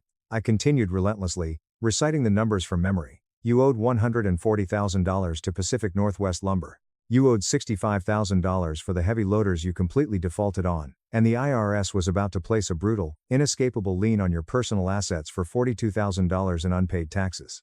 The bank was actively foreclosing on your house. My father's face went completely pale, a sickly shade of gray. My mother's hand violently trembled as she reached for her water glass, spilling a few drops on the table. A company called Apex Holdings bought your mortgage and quietly settled every single one of those debts, I continued, my voice like freezing ice. And then, a few weeks later, the CEO of Harbor Point Logistics called you out of the blue and offered you the biggest commercial construction contract of your entire life. You came home and called it a miracle from God. I let the heavy words hang in the tense air, watching the realization slowly dawn in his terrified eyes. It wasn't a miracle, Dad. It was me. I own Apex. The CEO of Harbor Point Logistics is on my board of directors. I asked him to give you that massive contract as a personal favor to me, just to keep your company afloat. My mother let out a small, choked sob, pressing a napkin to her mouth. Liam, why? Why wouldn't you tell us? Because every single time I ever tried to share my life with you, it was violently thrown back in my face, I said, my gaze never leaving my father's broken expression. Because I was told my passion was a childish toy. I slowly turned my hardened gaze to Tyler, who was aggressively staring at his empty plate, sweating profusely. And then there's you. The golden boy. You found out I owned the house. You hired a PI. You knew I was single-handedly saving this family from total ruin. But you couldn't stand the thought of your failure little brother holding everything together. You couldn't handle the fact that you were just a charity case playing contractor on my dime. So you whispered toxic, venomous poison in Dad's ear. You told him I was trying to steal his legacy, just to protect your fragile, pathetic ego and get me kicked out. The silence at the table was so thick it was physically suffocating. My father slowly turned his head, looking from me to Tyler. The look of absolute, devastating betrayal in his eyes was something I will never forget. He looked back out the window at my massive, glowing tower. He looked completely, utterly defeated. The unshakable arrogance that had defined his entire life had completely evaporated into thin air. The money, my father rasped, his voice breaking into a pathetic wheeze. You paid, all of it? Yes, I said. And the house has been legally mine for 3 years. Tyler squirmed in his seat, his eyes darting around the restaurant like a trapped rat. Liam, come on, man, I'm sorry, I was jealous, I panicked. I didn't want to lose my place in the company. I completely ignored him. I signaled for the waiter, paid the massive bill in full, and stood up, buttoning my suit jacket.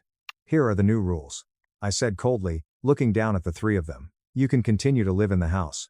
The $150,000 retirement fund is yours to keep. I will not leave you on the street, but this toxic, abusive dynamic is permanently over.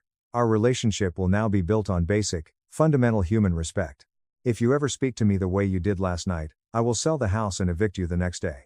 I looked at my brother. And Tyler, your free ride at Vance & Sons is officially over. The company has a financial oversight board now, per the terms of the debt I bought. And I am the chairman. You're fired. Good luck in the real world.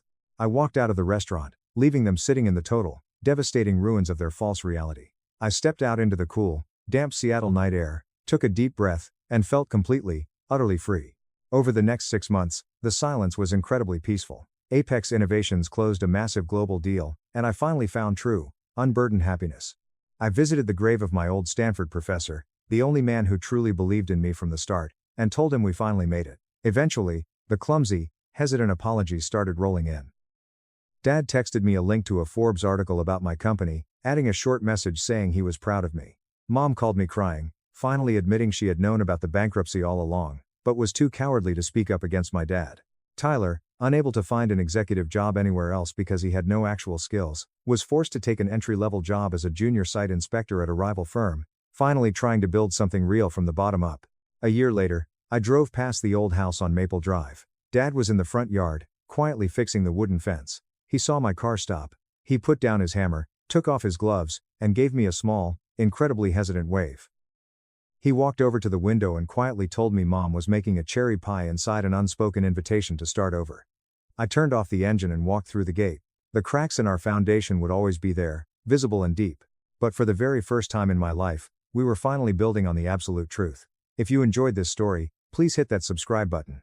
It really helps the channel out and allows us to bring you even more awesome stories. Thank you so much for watching. My partner waited 10 years for his ex to come back. When she did, he chose her over me. Now I'm living my best life without him. Oliver had a particular someone before he and I dated. Sophie, my best buddy. The cuteness of this duo made some roll their eyes. I was thrilled when they engaged. Sophie disappeared on their wedding day.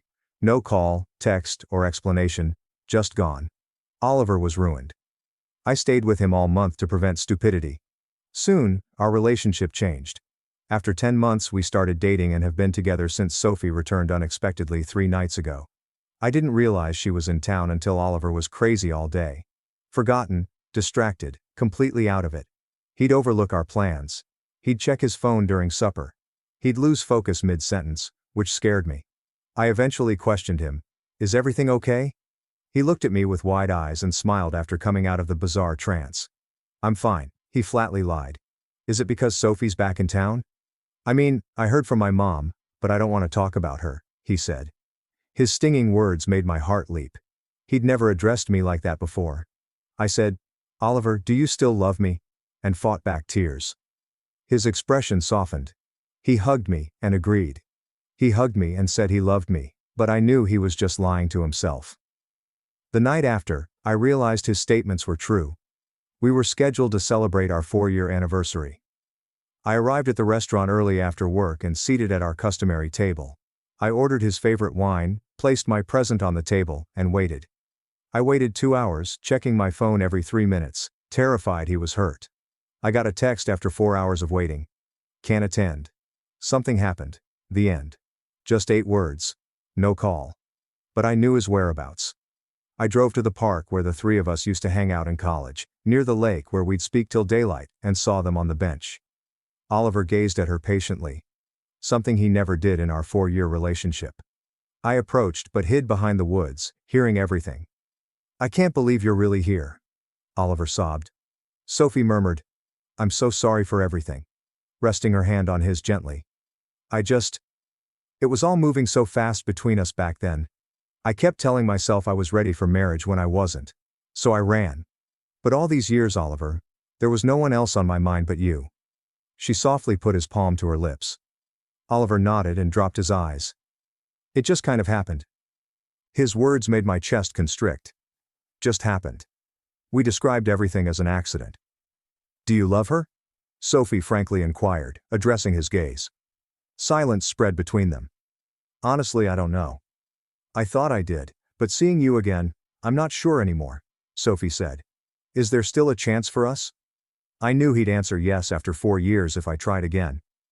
I came out from behind the woods, approached them, and removed the promise ring he gave me last Christmas when he said he wanted a happy ending before he could respond. Dropped it in his hand. Wait, he shouted, but I kept walking, naively hoping he'd follow and stop me. His refusal told me all I needed to know. He never returned home that night, following night, or the night after.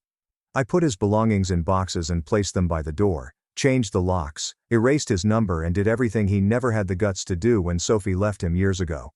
6 days later, he knocked. Through the peephole I saw him tired. Holding the ring he banged again. He said, "Can we talk?" Through the door. I know I don't deserve forgiveness, but please, can I come in just to talk? I stood with my hand on the doorknob. Part of me wanted to open it. Something in me wanted to hear his words. Part of me loved him anyhow. Just before I decided, Sophie texted me. Please hear him out. There's something you have to know. Something we never told you. I opened the door just enough to see him in the hallway light after unlocking it. Oliver looks bad. His hair looks like he's combed it for days. Red, swollen eyes. The collar of his wrinkled shirt is stained. Despite the scorching sensation, he can't let go of the promise ring. I check my phone again and read Sophie's message. The words still make no sense after 5 seconds. Oliver starts to speak, but I stop him. I tell him Sophie contacted me suggesting I learn something they never told me. His face turns white. Not pale or weary, but white like his skull had been emptied of blood. His shoulder meets the hallway wall as he steps back.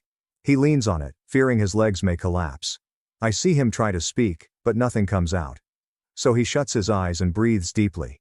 When he opens them again, he looks at me and says, "We need to sit down because it's complicated and he should have told me years ago."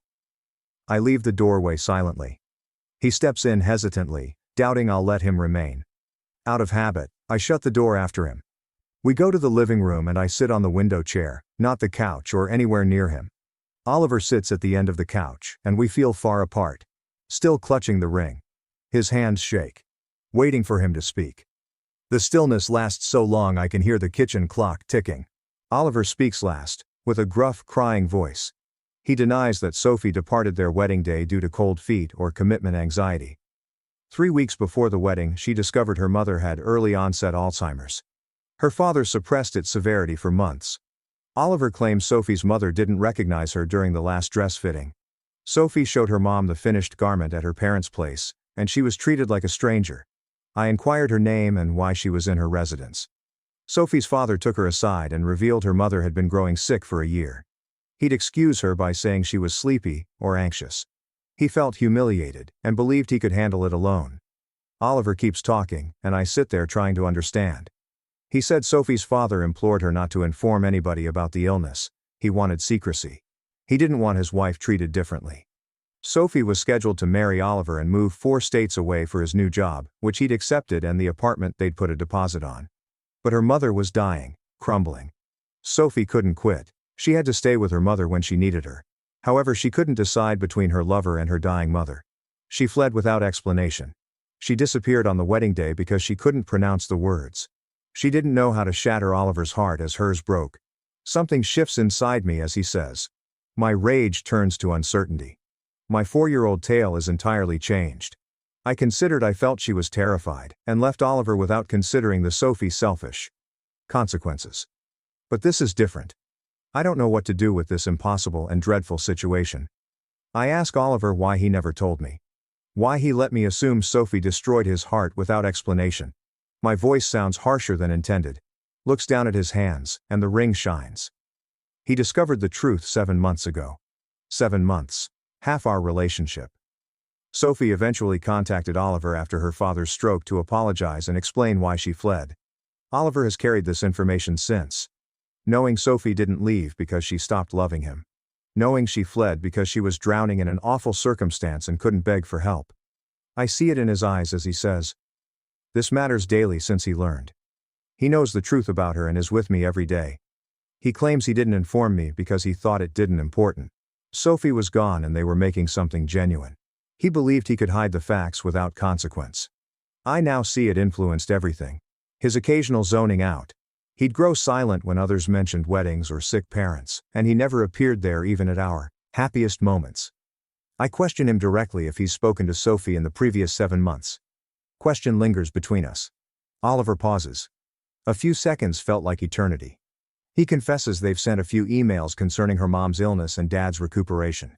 Checking in. Nothing sexual or indecent, but those emails make me sick since he's been emotionally engaged with her all along. He's been thinking about her and worrying about her position, promising me a future, giving me the promise ring, and talking about our happy ending. Oliver's quicker speech must be a reaction to my look. He claims the emails were benign. He never intended to act on emotions. It seemed he had everything under control. Sophie returned to town to assist her father sell the house. He can't handle it alone after the stroke. She returned to manage the estate and appeared here. Not simply words on a screen, here. Her presence demolished Oliver's barriers. Every manner he'd told himself he was over her. He's been a mess trying to reconcile his feelings with his expectations. Thinking about if what we have is real, or whether he's simply using me as a safe spot to bury his unresolved feelings. As he speaks, I understand he's lied to us and possibly himself. No longer able to sit, I rise up. He must leave, I say. He's looking desperate and guilty, so I need time to consider. Oliver argues. He suggests we chat more and work through this, but I'm firm. The boxes I packed are beside the door. I say take what he needs and leave. He sits for another minute, deciding whether to push back. Eventually, he stands and goes out. He takes his keys off the rack and opens a box for clothing. He promises to spend a few days with Max. Allow me room. Then we can speak. Not responding. He gathers his stuff and leaves as I watch. It closes behind him, and I turn the lock and stand in the quiet apartment. Kitchen clock ticks on. The fridge hums. Streetcars pass by outside. I return to the living room and sit on Oliver's couch. The pillow is still warm from him. I glance around our shared apartment and realize I don't know who I'm mad at. Sophie for leaving, Oliver for lying, myself for not recognizing it sooner, and us for creating this mess. Probably an hour, I stare at nothing on the couch. His absence makes the apartment uncomfortably quiet. Scrolling through old images on my phone hurts my chest more. At 11:30, I know I won't sleep and contact Emily. She answers on the second ring, sounds half sleepy but wakes up quickly when I call. Tonight I tell her about Oliver's emails with Sophie, falsehoods, and how he stated he doesn't know what he feels. Emily listens without interrupting and is silent when I finish. My stomach drops when she says anything. She says I may have loved saving Oliver more than loving him. I want to fight her and defend myself, but I know she's right and choke on the words. I wasted 4 years attempting to please someone who was never there. Emily talks to me until almost 2 a.m., leaving me exhausted but clearer. The next morning I'm fatigued and my eyes are swollen from crying. I prepare coffee and stare at my phone at the kitchen table. I know what to do. I open my messages and text Sophie. I tell her we must discuss face-to-face without Oliver. Within 5 minutes she agrees to meet me in a downtown coffee shop that afternoon. I pace the apartment all morning, practicing what to say to her. Practicing in the bathroom mirror feels like a presentation. However, seeing her will likely make me forget all I prepared. Driving to the coffee shop at 1:30, I arrive 15 minutes early. I order an unwelcome tea and sit by the window observing folks. Sophie does not look like I expected it to. She seems exhausted and older than Oliver's carefree college girl from his former social media. She has dark bags beneath her eyes and a disheveled bun. She approaches and I stand awkwardly, unsure if we should embrace or shake hands. She sits across from me and thanks me for meeting her. She apologizes for last night's SMS before I can respond. She claims she recognized it was cruel to drop the bomb without warning after mailing it. I nod and tell her why I wanted to chat. We order coffee and she tells me about the past 4 years. She describes her mother's early onset Alzheimer's and how she forgot everyone she loved. Sophie cries as she says her mom didn't recognize her. She describes quitting her job, residence and life to care for her full-time at home. She says her mom died 4 months ago and shattered her since she'd given up everything to care for her, including Oliver and their life together. Sophie claims she returned to town to give Oliver closure and an explanation for vanishing on their wedding day. However, seeing him in the park the other night brought back all the old sensations and scared her. She informed him she wanted to try again since it seemed right then. I listen and digest, attempting to decide how I feel. I conclude by asking her what she wants from Oliver now. Sophie glances at her coffee cup for a while. She then acknowledges ignorance. She swears she'll always love him, but she knows she harmed him and broke his trust. She says she's not sure if she wants to try again, or if she's lonely, mourning, and craving familiarity. Sophie says something that changes my mind. Oliver mentioned me in the park, she says. He said I was compassionate and gentle and helped him heal after his breakup. Sophie stares at me and says she could tell he cared about me, but she could also tell he'd never let go, which is unfair. After almost 3 hours, I realize Sophie isn't the evil I wanted her to be. She basically made a tough choice and handled it poorly, and everyone is suffering for it. Near the conclusion, she says she's moving back to her mom's hometown to settle the estate and start afresh without these memories. She wants to leave here. After saying farewell at the coffee shop, I feel emotionally weary, yet lighter. I drive home and enter my apartment to find Oliver has contacted me to chat again. After staring at the message, I put my phone face down on the counter. I ignore it because I need time to find out what I want instead than just following others. Emily delivers Thai takeaway from my favorite restaurant around 6 o'clock that night. She arrives, sets up the meal, and watches a lousy action movie without asking questions. We watch explosions and eat pad thai as I attempt to forget my mess. I work and come home for 3 days, ignoring Oliver's texts. Finally, I meet him on day 4. I tell him to meet me at the park where everything went wrong. I arrive to see him nervously seated on the bench. When he sees me, he jumps up and apologizes, but I stop him. I tell him Sophie told me everything about her mom and why she left. I then directly question if he still loves her. Oliver struggles to respond and his expression shows he's struggling to think out what to say. Finally, he admits to not knowing his feelings. Seeing Sophie brought back all the pain and love from before, but being with me has been comfortable and safe. Comfortable hits me hard. I tell him I want more than comfort and safety. That I deserve someone who knows they desire me without hesitation. Oliver looks heartbroken but doesn't dispute since he knows I'm correct. Oliver and I get up from the bench, unsure of what to do. I suggest taking a true break, not just a few days of him living with someone else, to find out what we want independently. He looks at me and asks if we're splitting up. Honestly, I don't know yet, but I know I can't keep waiting around while he decides if I'm enough for him.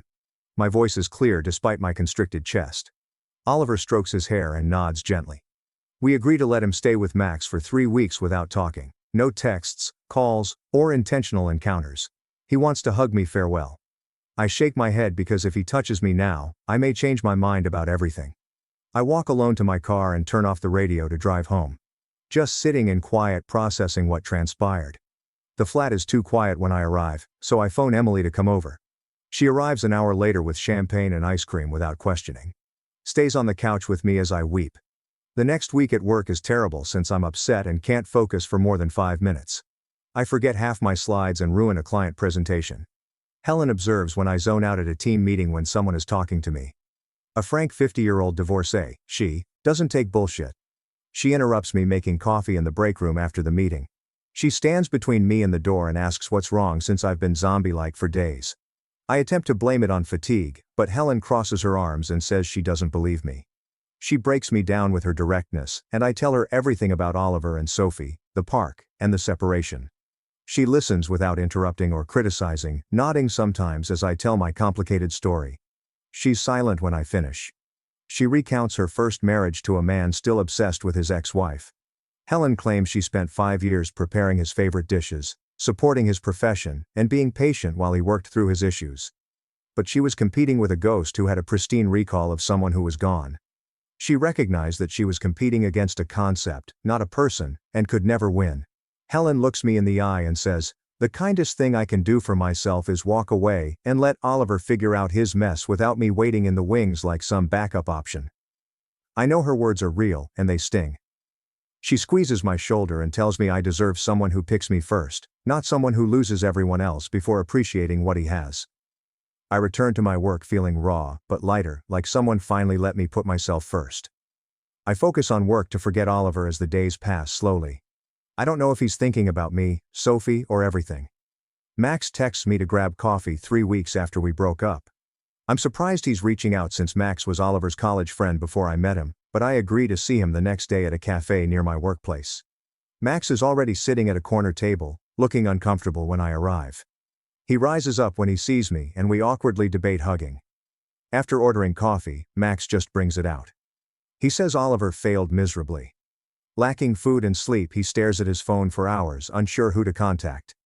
Max says Oliver has been on his sofa for 3 weeks, and it's painful to see him come apart. Nodding and waiting for him to continue is all I can do. Max is upset with Oliver since he's seen him squander years in the past and present, never committing to anybody.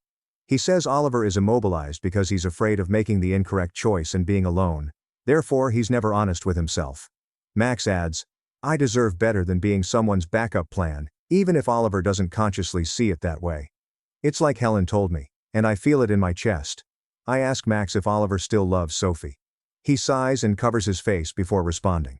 He believes Oliver still loves Sophie, but he also believes Oliver has actual feelings for me that became twisted with gratitude and dread of being alone when she left. Max advises Oliver to select what he wants, not what feels secure or what he should desire. He apologizes for being forthright but believes there must be honesty about this circumstance. After coffee, Max hugs me and tells me to take care of myself no matter what Oliver does. I drive home feeling tranquil, like everything are finally falling into place, even though nothing is settled. Sophie's name appears on my phone that night. My pulse races since we haven't talked since that coffee shop discussion weeks ago. When I respond, she seems scared and speaks rapidly. Terrified I'll hang up. In 3 days she's leaving town. She'll work in her mom's hometown to escape the memories, heartache, and convoluted past. Sophie wants to meet again before leaving to tell me something significant about her last talk with Oliver. Despite not wanting to hear what she has to say, I meet her the next morning. Another coffee shop across town is where we meet without history. Sophie enters and sits across from me, looking fatigued yet resolute. She orders tea and inhales before commencing. Oliver unexpectedly visited her dad's house 2 days ago, she says. He informed her he's been thinking about everything, and understands he's been unfair to us by hiding his sentiments. Oliver said Sophie he never stopped loving her, but he's formed a meaningful relationship with me, and is afraid of making the wrong choice and ruining someone. Sophie's eyes wet as she talks, and I can tell she struggles. She informed Oliver she's going because she can't let him hurt someone like she did 4 years ago. Sophie stated that she won't return to this city and that he should make his decision on our relationship. Not compared to what they had or could have. Hearing this makes me sad and relieved. Her departure brings relief, but she's unhappy it took so much grief. Sophie softly touches my hand across the table. She explicitly apologizes for the meltdown and the text that sparked it. She claims she now realizes I care about Oliver and supported him through his darkest time. Sophie wishes that whatever occurs between Oliver and me doesn't make me doubt my value or ability to love.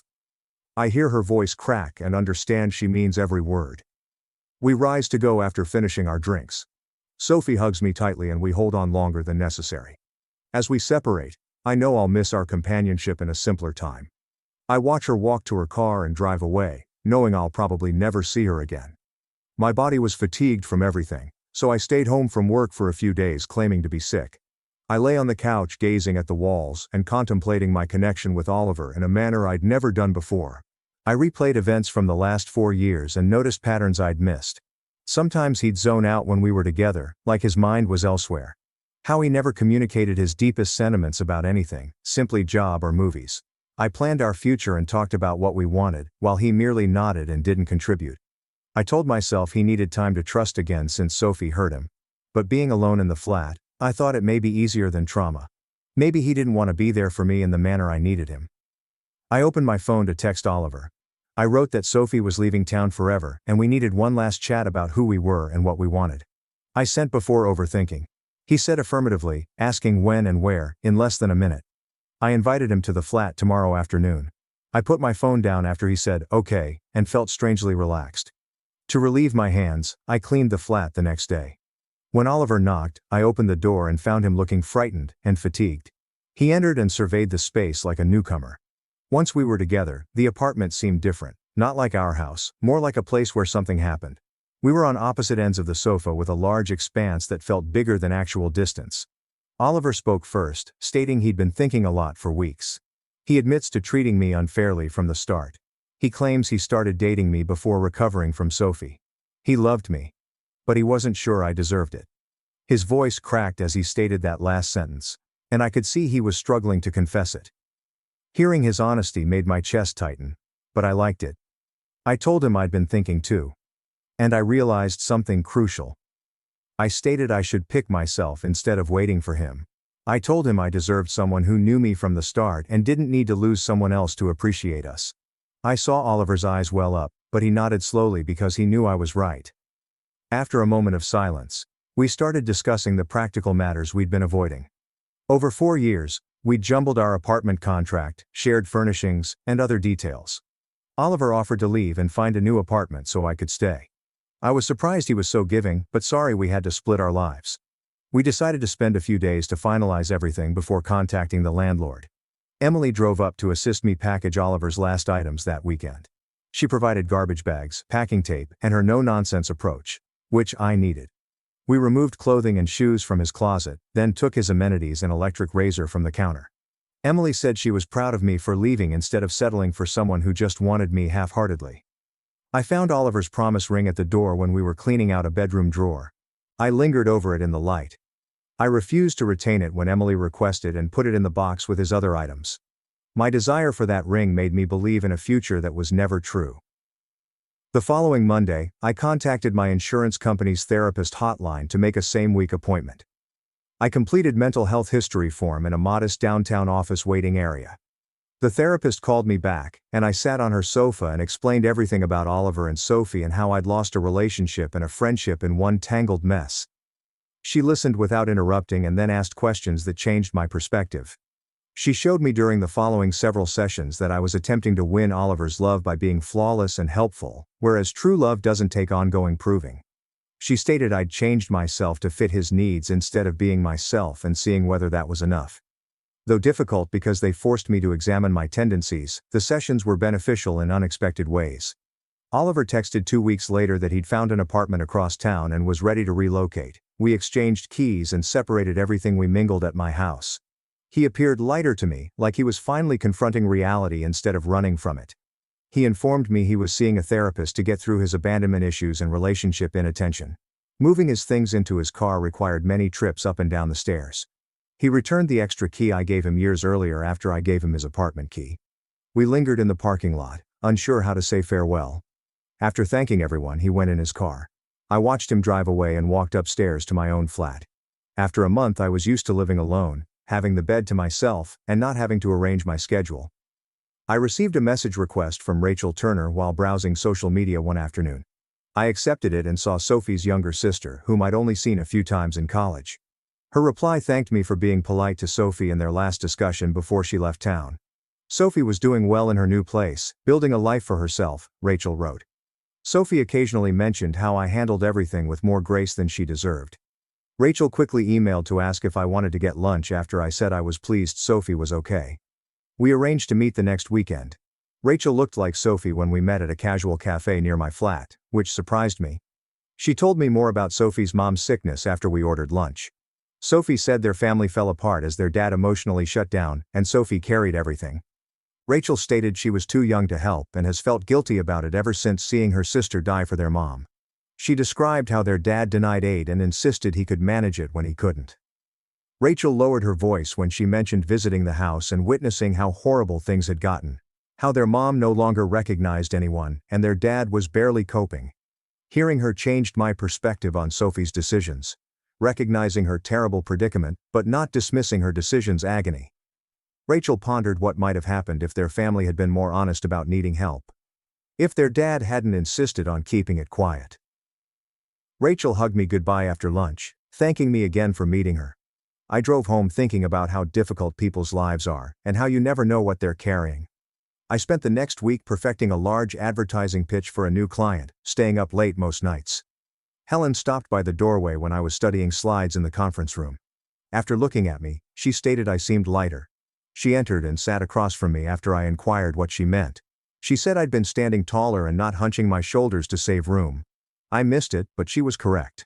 Somehow, I changed in recent weeks. Helen thought I'd quit carrying others' weight. Hearing her say that made me understand it had occurred. Oliver's grief, Sophie's shame, and my worry of not being enough were with me. All of it was eventually taken down. Sitting in that meeting room, I felt liberated. How much energy I'd wasted on things I wasn't responsible for. 3 months after Oliver left, a deleted but recognizable number texted me. He wanted to meet for coffee to speak as friends, not to reunite. I pondered the message for a while, wondering if I was ready. Part of me wanted to dismiss it and go on. Part of him wanted closure, to see whether he'd changed, or if this was simply another attempt to assuage his guilt. We met at a downtown coffee shop on Saturday morning after I texted yes. He was sitting at a corner table when I arrived, calmer and more content than I remembered, not fidgeting or checking his phone every few seconds. After ordering beverages and sitting down, we had an awkward moment where neither of us knew how to start. His final message thanked me for meeting him and stated he'd been wanting to contact me for weeks, but wasn't sure whether I'd respond. Oliver started telling me about his treatment, how his counselor was forcing him to face why he was always terrified of being alone. He stated he realized he went from his broken engagement to supporting me, then from my support to dating me without ever confronting his concerns. He confessed to exploiting relationships to avoid face his fear of abandonment by focusing on others' needs.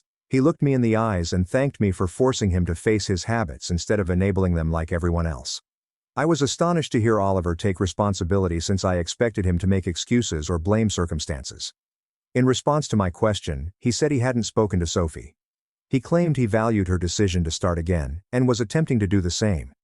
He told me he'd always have confused feelings for her and that you can't stop loving someone who meant so much to you.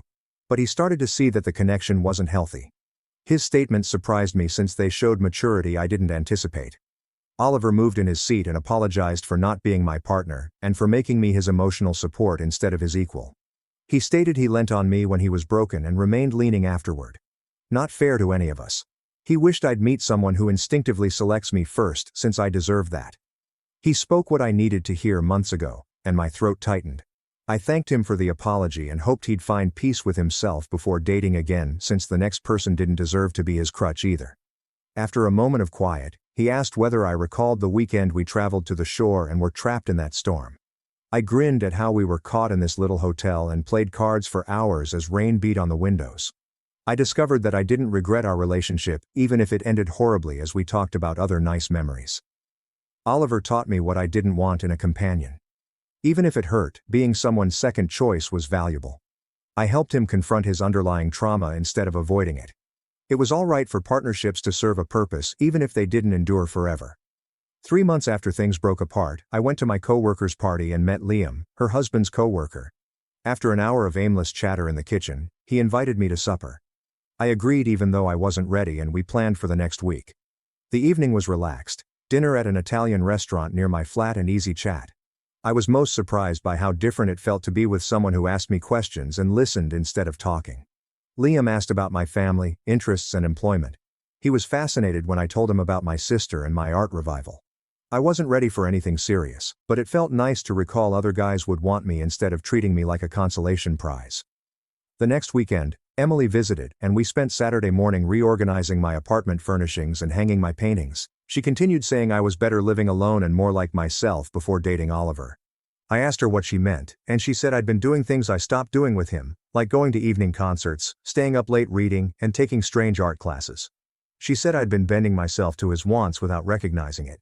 We ordered takeaway and ate pad thai from the containers on my couch. I was grateful to my sister for sticking with me through this turmoil. The next Tuesday, I almost hit Max in the fruit department while shopping for dinner. We laughed and he inquired how I was doing, then spoke by the apples. Max informed me Oliver was doing well and seemed healthier than he has in years since he was focused on design and treatment. I remember Max saying he was glad I was strong enough to walk away when Oliver couldn't make a decision because it helped him to grow up and deal with his difficulties.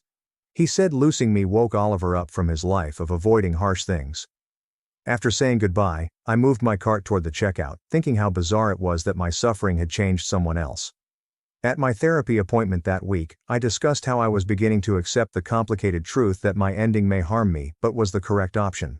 My therapist agreed and added, "That's emotional maturity, being able to hold both truths at once without trying to make it simpler than it is." She said many people struggle with this, wanting to make their ex all nice or all horrible. Real life is more difficult. Oliver harmed me terribly, yet I saw he was traumatized. I might be sorry about leaving the relationship, yet know I deserved better. After that therapy office, I was proud of my progress after a few months. From the sobbing person at her door to someone who could see clearly and honestly. The next week, my supervisor summoned me into her office and said that I would be promoted to senior account manager, with a huge rise and greater responsibilities. I left the meeting feeling like I could breathe for the first time in months. Helen saw me at my work later and demanded we celebrate that night. She ordered 2 costly glasses at this downtown wine bar. After studying me for months, she glanced at me across the table and stated I'd changed entirely. She said I was continually shrinking, quieting, and lowering my expectations when I started dating Oliver. But now I took up space without apology. She claimed I now speak out in meetings when I inquired what she meant. I limit troublesome clientele. I stopped apologizing for others' mistakes. Helen lifted her glass and said she was proud of me for choosing myself when it would have been easy to settle. Sitting there, I realized she'd become more than a colleague who delivered harsh counsel. She was my mentor and friend who helped me recognize my value when I couldn't. 4 months after things went apart, I leased a smaller apartment across town. The house was mine with my name on the paperwork, which felt meaningful. Emily drove up that weekend to help me decorate and move in. On Saturday, we painted one wall a deep blue I'd always liked, but Oliver claimed was too dark. Emily helped me display my late-night paintings in the living room. Instead of settling for a neutral couch, I chose one I loved at furniture stores. Emily kept saying the flat was different from the one I lived with Oliver, like it had my individuality instead of being generic. Since my table hadn't arrived, we ate pizza from the box on the floor. She said I looked lighter, like when I started dating Oliver. I glanced around at my blue wall, paintings and furnishings and realized this was the first place holy my in years. I spotted Sophie's post on social media about creating a support group for Alzheimer's caregivers in her new location one evening while scrolling through my phone. She received hundreds of thanks and questions on the post. I pondered it, having strange sensations. I was still wounded by all that occurred, but I was glad she was helping others. I wrote her a quick note that I was delighted she was doing well and that her support group will benefit many families. She replied within an hour to thank me for my generosity after everything. Not saying anything else seemed like the proper ending for where we were. Oliver was across the room at a mutual friend's birthday celebration a few weeks later. First my stomach leaped, but then I realized I wasn't terrified or furious, just indifferent. He stopped by and we spoke about our lives. He excitedly described a startup branding project he was working on. He learned about my promotion and new flat. He appeared thrilled for me, and I was shocked I liked his project. Though distant, we were cordial, which fit where we were at the time. The chat lasted about 5 minutes until we organically moved around the party, but it wasn't uncomfortable or forced. A couple that split up. Liam and I had our second date at an Italian restaurant the following weekend. The chat moved beyond job and interests this time. I told him everything about Oliver and Sophie when he inquired about my former relationships without making myself the victim or hero. I recounted what happened and what I learnt. Liam recounted his difficult relationship with a cheating ex and how long it took him to trust again. I appreciated that we could be honest about our pasts without pretending we were perfect or over everything. He didn't modify my story or suggest changes. He listened, nodded, and said he understood my options. After 5 months, Emily inquired if I'd seen Oliver's recent social media posts during one of our weekly calls. I realized I hadn't checked his profile in weeks or months. I informed her and she chuckled, saying that was big development from the person who checked his accounts numerous times a day. She was right. I stopped caring what he was doing, with whom, or happy. I concentrated on my life and progress for the first time in years. We chuckled at how far I'd come since the first night I arrived to her apartment weeping and checking my phone. Helen grabbed me aside one afternoon at work and said she'd observed something. Faye, a younger coworker going through a horrible breakup, was my lunch buddy. Helen said she overheard me telling Faye the same honest counsel she'd given me months before about not settling for crumbs and valuing herself. I hadn't considered it, but she was correct. Sharing the insight that helped me see clearly while I was drowning in uncertainty. It was satisfying to assist someone avoid my blunders by sharing my sad experience. Liam took me to a great taco eatery on our third date. After that, we strolled around the area looking at old houses. He kissed me goodnight as he guided me to my car. I didn't compare it to kissing Oliver or doubt my readiness or decision. At that time, someone seemed really interested in knowing me. We planned to hike the next weekend, and I was thrilled to get to know him more rather than nervous. 6 months after debating whether to allow Oliver in, I was calling Emily about holiday preparations from my own apartment. She directly asked me whether I was pleased. And I contemplated it. Yes. But not in a fairy tale sense. It was a calm, grounded happiness. It would have been easy to pick him. That decision brought me to my real life. Rachel's handwritten note arrived on Tuesday in a pale blue envelope. She wrote that Sophie wanted me to know her support group had benefited scores of Alzheimer's families and she'd found meaning in her new life. In her bottom message, Rachel thanked me for being polite to her sister when I had every reason not to. I read it twice and magnetized it on my fridge. It reminded me that people are complicated and messy, and sometimes they hurt you without trying to. But grace is always worth providing, even when it's hard. I received a text from an unknown number while putting lights in my apartment around the holidays. Before seeing the message, I almost erased it. Oliver requesting contact, informed me of his well-being. Single for 6 months, focused on myself. I appreciate our time together. After staring at it, I typed that I was glad he was finding peace. Additional mails were exchanged. Simple, courteous life updates. The talk naturally ended, and we went our own ways. After hanging the lights, I felt peaceful. No anger, no grief. Simply acceptance that we were each going our own ways. After 2 months with Liam, I noticed how different everything seemed. Always texted me in the morning. He planned a week ahead. He phoned when he said he would. I commented in therapy how unusual it felt to be with someone so constant. My therapist grinned. She noted that I was now experiencing being someone's first choice, not their backup or comfort zone. Her remarks hit me hard because she was right. I always felt like I was battling with a ghost to be chosen by Oliver. I had nothing to prove with Liam. No questions, no worries. He simply showed up. While eating at an Italian restaurant, Liam asked me what I wanted in a relationship. The question surprised me because most guys don't ask that. I thought about it and set my fork down before replying honestly. I told him I needed someone who selects me without hesitation, shows up regularly, has worked to be emotionally open, and doesn't make me worry whether I'm enough. Liam grinned and stated he shared your desire to build something great together.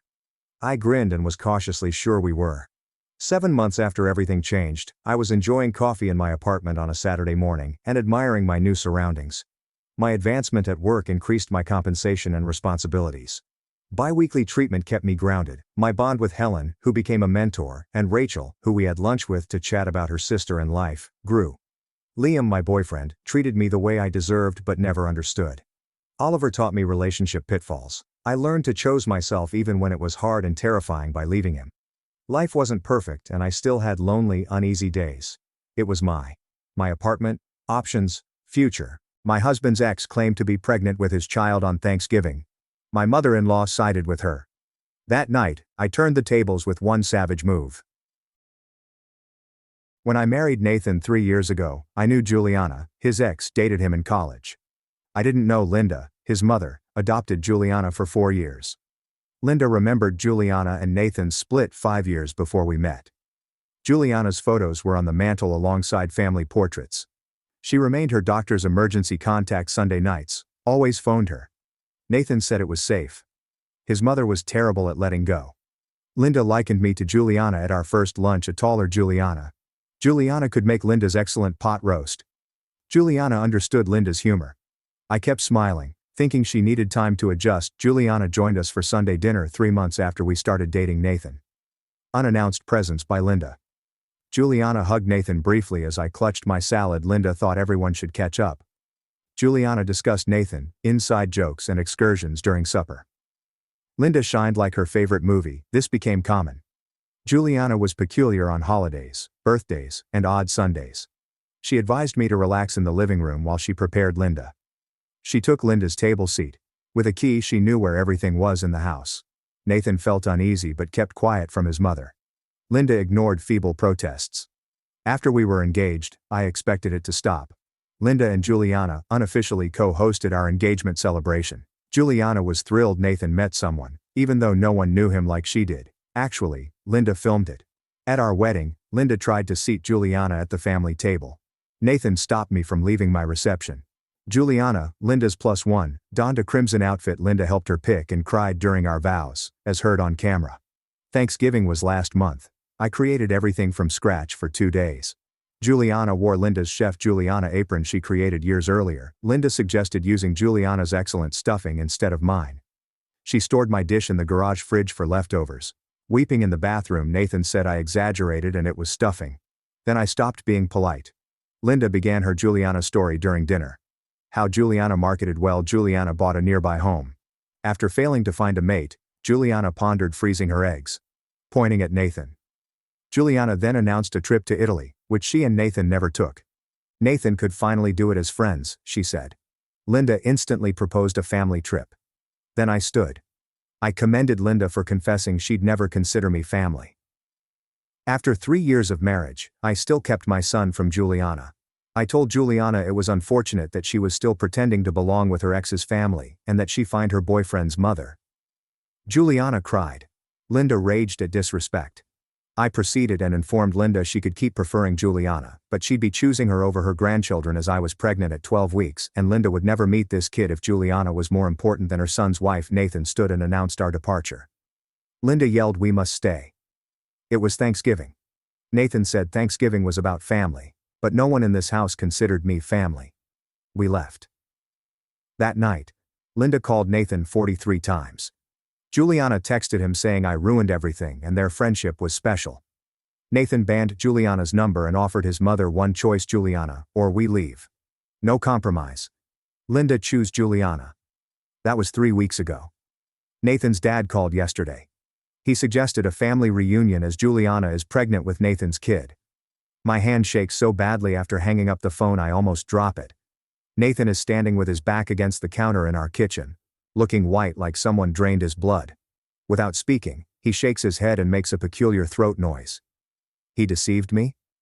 Need to know ASAP.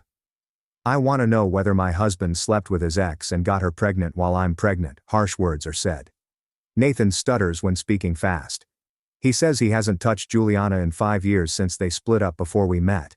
He blocked her number 3 weeks after Thanksgiving and hasn't returned her calls or messages. He strokes his hair while talking. He implies Juliana lied or his mother influenced her. I see doubt in his eyes. What Linda did or planned intrigues him. I feel worse hearing his anxious voice. I request a timetable now. He has shown me his phone with shaking hands every time he has met or spoken to Juliana in the past year. Juliana's contact is prohibited. He finds no reply from her in his deleted texts. His daily location history shows me where he was. Work, home, the gym, and the grocery store are his regular destinations. I grab a notebook and pen at the kitchen table. My hands shake and the pen slips, but I write everything down. Nathan analyzes his calendar app from last year. He and I attended all Linda's family dinners. I attended all his birthdays and holidays. We examine each credit card statement on his laptop. These eateries fed us. The hardware store, dry cleaner and petrol station near our house are normal. This lasts 2 hours. He proved he never spent time alone with Juliana throughout our 3 years together. He only saw her at those awful family meals I observed. My hand hurts from writing after midnight. Nathan seems exhausted and scared. Since I'm spinning and can't think, I need to talk to someone else. Though late, I call Violet. She anxiously says my name on the second ring. She says she'll come over once I explain. 20 minutes later, she and Griffin arrive in sweatpants and hoodies. They look like they just got up. When Violet hugs me, I almost cry but hold back. The living room is where I deliver my notes. Griffin looks at everything as Violet clutches my hand. Griffin looks up from his notes and says, "Luciana's pregnancy will be confirmed by a paternity test."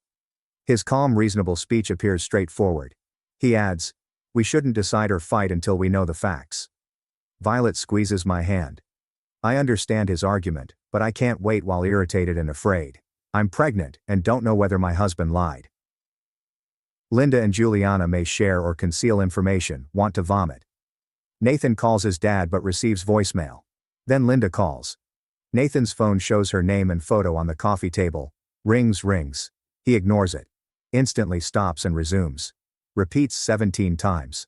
The loudness drives me crazy. Nathan answers and turns on speakerphone for everyone. Linda sobs and talks hurriedly. Now she wants us at her residence. She repeats Juliana is upset and Nathan must intervene. She's talking about family reunions and unavoidable responsibility. I seize Nathan's phone and tell Linda he won't leave until Juliana obtains a paternity test. Medical records and his baby ID are needed to confirm her pregnancy. Stronger voice than I feel. Screaming Linda. She calls me callous and trying to ruin Juliana's life. She feels Juliana would never lie on this crucial topic. She says I've always envied Juliana, justifying my brutality to her. I stop her to say Juliana has been overly involved in our family for years. Linda tolerated Juliana's unusual behavior and boundary violations.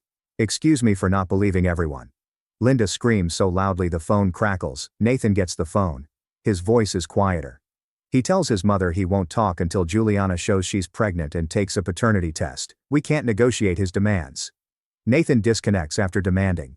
Linda alleges he's leaving his child and duped by me.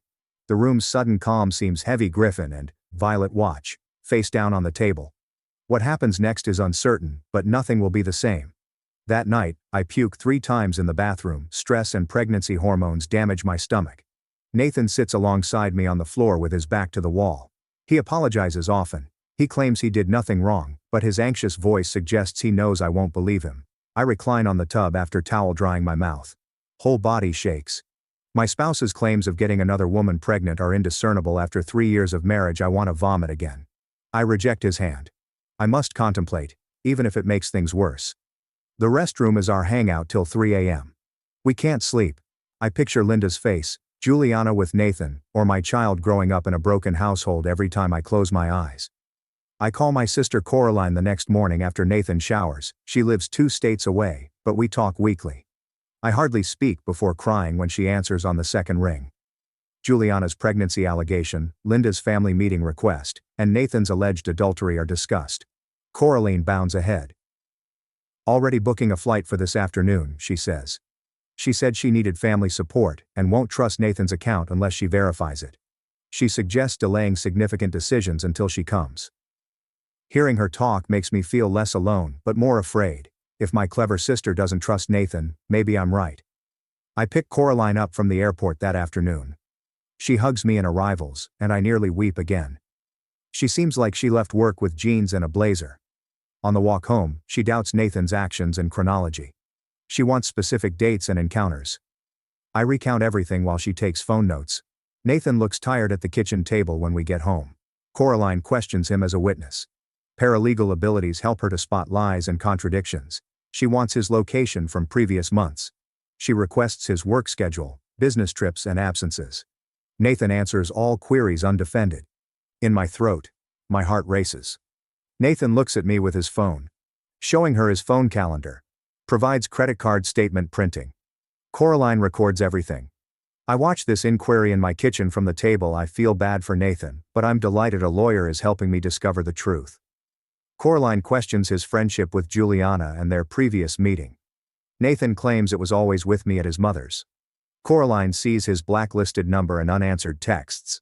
She snaps everything with her phone. She requests Nathan's phone records, credit card bills, and last year's work schedule after an hour. Nathan consents promptly. He promises organization tonight. Coraline will verify his timeline and cross-reference. She expects to find gaps that imply secret meetings tonight. As Coraline spreads Nathan's documents on our dining room table, I make a legal appointment. Violet suggested her cousin's divorce lawyer, Samuel Mercer. I call his office for a quick appointment. I'm stressed, so the receptionist fits me late afternoon. Let me know my options if Nathan fathered Juliana's kid. I need to understand my pregnant rights, property and money. My ignorance kills me. Samuel's workplace is downtown. Sailboat paintings and velvet couches embellish the waiting room. Hands shake as I complete intake forms. Samuel calls me back, younger than expected. Maybe 40. With soft eyes I share everything in his workplace. Not interrupting, he takes notes. He explains my situation. He says, if Nathan did father Juliana's baby, I can absolutely file for divorce, but Nathan would still have parental rights and obligations to both children. He discusses custody and child support. The state's asset division is described. He shows me whiteboard instances with percentages and deadlines. Every word he says intensifies this horror. More than emotional betrayal. I concentrate on legal procedures, money divisions, and custody. Sharing custody, arranging drop-offs, and explaining to my child why mommy and daddy don't live together makes me sick. I ask Samuel about Linda's grandchildren's rights. Leans back in his chair and says Linda may seek visitation if Nathan and I divorce, but grandparent rights are limited in our state. She must demonstrate her relationship and the child's best interests. Having Linda access my baby by court order makes me uneasy. She may poison my child like she poisoned Nathan against our marriage. Sam glances at me and suggests limiting third-party involvement in custody arrangements. He says we're ahead of ourselves. We must first verify Juliana's pregnancy and Nathan's paternity. He proposes a paternity test before legal action. Leave his office with a $300 bill and information package. My head is full with legal terms and worst-case scenarios. Coraline is still at the dining room table with her laptop and paperwork when I get home. She's spent hours comparing Nathan's presents. Nathan cooks ordinary dinners. Cooking scents make me queasy again. Coraline looks up when I enter. We need another hour, she says. I ponder Samuel's comments on the couch. Now the house feels different. Throughout the house are memories of Nathan and myself. I'm calculating how we'll split everything. Which furniture I'll take, if I'll sell the house, and how we'll spend holidays with our baby. Nighttime. Coraline calls us to the dining room. She neatly stacked everything. Sitting us down, she delivers her results like a trial. Nathan's evidence demonstrates no time gap between his affair with Juliana. His credit card invoices show no unusual activity. Calendar matches phone location at work. His call and text logs are normal. She's meticulous. Cheating on Juliana would have required Nathan to cover his traces. Coraline looks at me and says, either Nathan is a liar who's thought of everything, or he's telling the truth. And Juliana is lying about the pregnancy or paternity. Griffin speaks from his silence. Says, we haven't considered a third option. Julia may get pregnant by someone else and claim it's Nathan's to reclaim the family. Linda prefers Juliana to her son. Juliana may think a pregnancy will win Linda and Nathan. Room quietens. That wasn't considered. This might explain why Juliana stated this after Linda chose her over Nathan. This would explain why Linda called a family meeting without proof. Coraline nods slowly. That's smart theory, she says. Juliana lusted over Nathan for years. Linda tolerated that focus. A fake or real pregnancy with someone else's child is the worst lie. Nathan often throws up. He's surprised Juliana would be so nasty, but pauses. We freeze when Nathan's phone calls. His dad calls. Nathan speaks. His dad seemed more confused this time. He claims Linda wants this family reunion, but he doubts it. He claims Juliana told Linda about the pregnancy yesterday morning. Linda immediately asked him call Nathan for a family meeting. Medical records and documentation weren't requested from Juliana. She planned after absorbing it. Nathan's dad feels strange thinking about it all day. He says Linda seems obsessed with Juliana more than normal. He boldly asks Nathan whether this baby is his. Nathan denies it. Since last seeing Juliana alone, it had been almost 5 years. He hasn't answered her calls or messages. Dad stops talking. He then confesses thinking such. He'll need proof from Linda before family meetings. Nathan thanks him and hangs up. We stare at each other. Change is afoot. Linda's story is unraveling. But why? Juliana may be pregnant, lying, or have another reason. I just know that my 12-week-old is developing inside me. My marriage is in danger, and my mother-in-law may rule. I consult Nathan's dad before doubting myself. His weary response comes on the first ring. I instructed Juliana to provide a dated ultrasound photo, medical documents, and signed consent to a paternity test after delivery. The line becomes silent for ages. I hear him breathing on the other end. Last, he thinks that's plausible and will tell Linda. He's glad we're seeking proof instead of accepting or divorcing. Nathan calls his dad. We're not difficult, but we need facts before ruining our life. His dad agrees and will call after talking to Linda. I pace the kitchen for an hour while Coraline makes tea. Nobody drinks. Nathan sits at the table with his head in his hands. Violet and Griffin stay. Nobody wants to go until we know. When my phone rings, Linda's name appears. I answer on speaker. Linda yells that we want proof and name Juliana a liar immediately. Her voice shakes as she claims Juliana is too upset to deal with our charges and that Nathan should help her instead of shielding his jealous wife. She calls us cruel and uncaring and claims Juliana would never lie about anything so important. I snap. Since meeting Nathan, Linda has been trying to destroy my marriage with her infatuation with Juliana, which is sick and terrible. My voice grows with each syllable. I believe Juliana is lying if she won't prove it, and Linda is either helping her or unaware. I remind her that normal mothers don't keep their son's ex-girlfriend for years, invite her to family dinners and holidays, and include her as a doctor's emergency contact 5 years after breaking up. When Coraline touches my shoulder, I continue. Nathan grabs my phone and demands his mother's attention for the first time since I met him, telling her he's done with her illicit relationship with Juliana. Despite Linda's tears, Nathan says, we won't be attending any family events or taking any calls until Juliana provides medical proof and agrees to paternity testing. He says she chose Juliana over her kid 3 weeks ago and must live with the consequences. Nathan sits down after dropping the phone on the table. Violet breaks the calm by stating it was true. Griffin thinks Nathan should have set such restrictions years ago. Coraline squeezes my hand and says I stuck up for myself. But I'm unwell, terrified, and outraged. Linda doesn't call or text for 2 days. Nathan checks his phone constantly, hoping she'll call. He worries about stillness. He claims his mother has never been this distant, but he also seems lighter. He's not constantly checking his phone for her calls, regulating her emotions, or justifying her behavior. We watch movies, talk about the baby, and pretend everything is normal for 2 days. Coraline helps around the house. Violet checks in twice daily. On day 3, Nathan answers the door at 8 a.m. and his exhausted dad stands there. He didn't call or text to say he was coming. He's wearing the same clothes as 2 days earlier and has red eyes. He asks to discuss Linda and Juliana's situation. Nathan lets him in, and my heart races as we settle into the living room. His dad sits forward with his fists squeezed between his knees and stares at the floor before continuing. He claims Linda has given Juliana money for years and withheld thousands from him. After searching their bank accounts after the pregnancy announcement, he found suspicious $500 or more withdrawals from at least 3 years ago. Yesterday he approached Linda, who said she'd been financially supporting Juliana since her marketing job was difficult. Linda wanted to help, but the amounts weren't enough. Nathan's dad sends us money statements on his phone. Highlighted withdrawals occur every several weeks for 3 years. The quantities fluctuate but surpass $40,000. I might puke. Nathan just stares at the screen. Dad talks continually. He claims Linda told Juliana everything about Nathan, our marriage, and our troubles. Juliana heard every disagreement, tension, and private moment like Linda was a spy. Linda became Juliana's mother and confidant while trying to wreck Nathan's marriage to me. He noted Linda and Juliana's pre-Thanksgiving texts about how my pregnancy will change everything, and Juliana wanted to relocate soon. I bend over to view them as his dad offers Nathan the phone. Linda wrote that Nathan would be connected to me forever, and Juliana had little time to win him back after the baby was born. Juliana asked what to do, and Linda told her to make Nathan jealous to remind him of what they had, and prove she was still the best choice. I grabbed the phone and scrolled through dozens of texts from months ago. Juliana wants to know if Nathan liked me.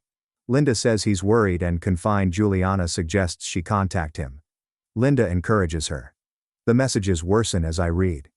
To press Nathan's hand, Linda suggests Juliana get pregnant. Julie doubted she could. Linda thinks desperate times necessitate desperate measures. My hands tremble so badly I almost drop the phone. I must close my eyes as the room spins. Linda prepared everything. Juliana stated she was pregnant with Nathan's child after she told her I was pregnant. After giving Nathan the phone, I vomit and go to the bathroom. Nathan's dad is still sitting there looking like he's aged 10 years. He puts a stack of papers from his jacket pocket on the coffee table between us. Linda orchestrated a disaster to end my marriage and send Nathan to Juliana. Nathan grabs them, but his shaking hands prevent him from lifting them. I bend down to read with him, and the first message makes me queasy again. 2 months ago, Linda wrote to Juliana that Nathan seemed distant and sad, suggesting the marriage wasn't working. Juliana asked if Linda thought they could still succeed. Everyone becomes worse as I switch pages. Linda informed Juliana that Nathan and I clashed over his work schedule. Juliana wondered if he was leaving me. Linda concurred that Nathan was probably worried he selected the wrong woman. Juliana receives communications from Linda regarding our life she shouldn't, such Nathan's gym schedule, work hours, and favorite restaurants. She appreciates her for informing her, saying it keeps her connected to him. 3 weeks before Thanksgiving, Linda writes to Juliana that I seem anxious and fatigued, and that Nathan said I was acting differently. Juliana asks if our marriage is faulty, and Linda hopes so Nathan can fix his mistake. My hands strain from holding the papers tightly. Nathan reads over my shoulder, and I hear his respiration speed up and shallowen. His dad sits with his head down, ignoring us. I keep flipping and see post-Thanksgiving messages. Linda wrote to Juliana the day after our fight that I disclosed my pregnancy at dinner and stormed out. Juliana just asks Linda if she's sure. Linda says this changes everything and traps Nathan with me forever when the baby is born. Juliana writes back for help. Linda tells her to act swiftly, remind Nathan of what they had, and show him there's still hope. Juliana says she can't. Linda suggests Italy, bringing back memories and making him jealous. Linda then writes something that made me vomit again. If Juliana wants Nathan back, she should get pregnant. A baby forcing Nathan to choose would show him he still loves her. Juliana claims she can't do that. Linda replies, desperate times call for desperate measures, that sometimes you have to fight for what you want. A week later, Julia suggests pregnancy to Linda, saying Nathan would act correctly if Juliana was pregnant. Juliana wonders how she does that. Linda considers telling people she's pregnant, which would end our marriage. Juliana hesitates, but Linda insists that this is her last chance before the baby arrives, and Nathan is irrevocably attached to me. The final message is 2 days old. Juliana tells Linda she'll announce she's pregnant with Nathan's child when she's ready. Linda replies with multiple heart emojis and promises to help everyone believe it. I drop the papers and stand up because I need to move or I'll scream. Nathan is still staring at the last page, jaw-dropping.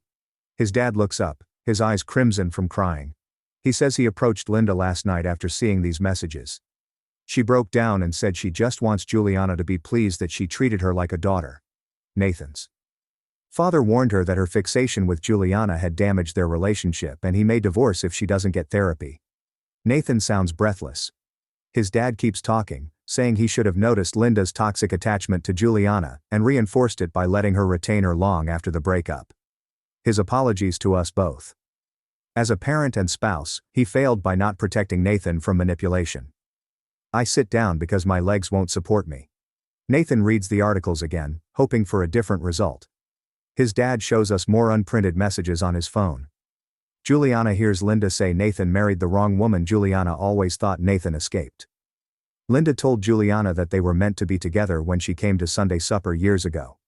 Juliana asked if Nathan mentions her, and Linda said yes, but he does often, which I know is a lie because Nathan rarely mentioned Juliana until she started appearing everywhere.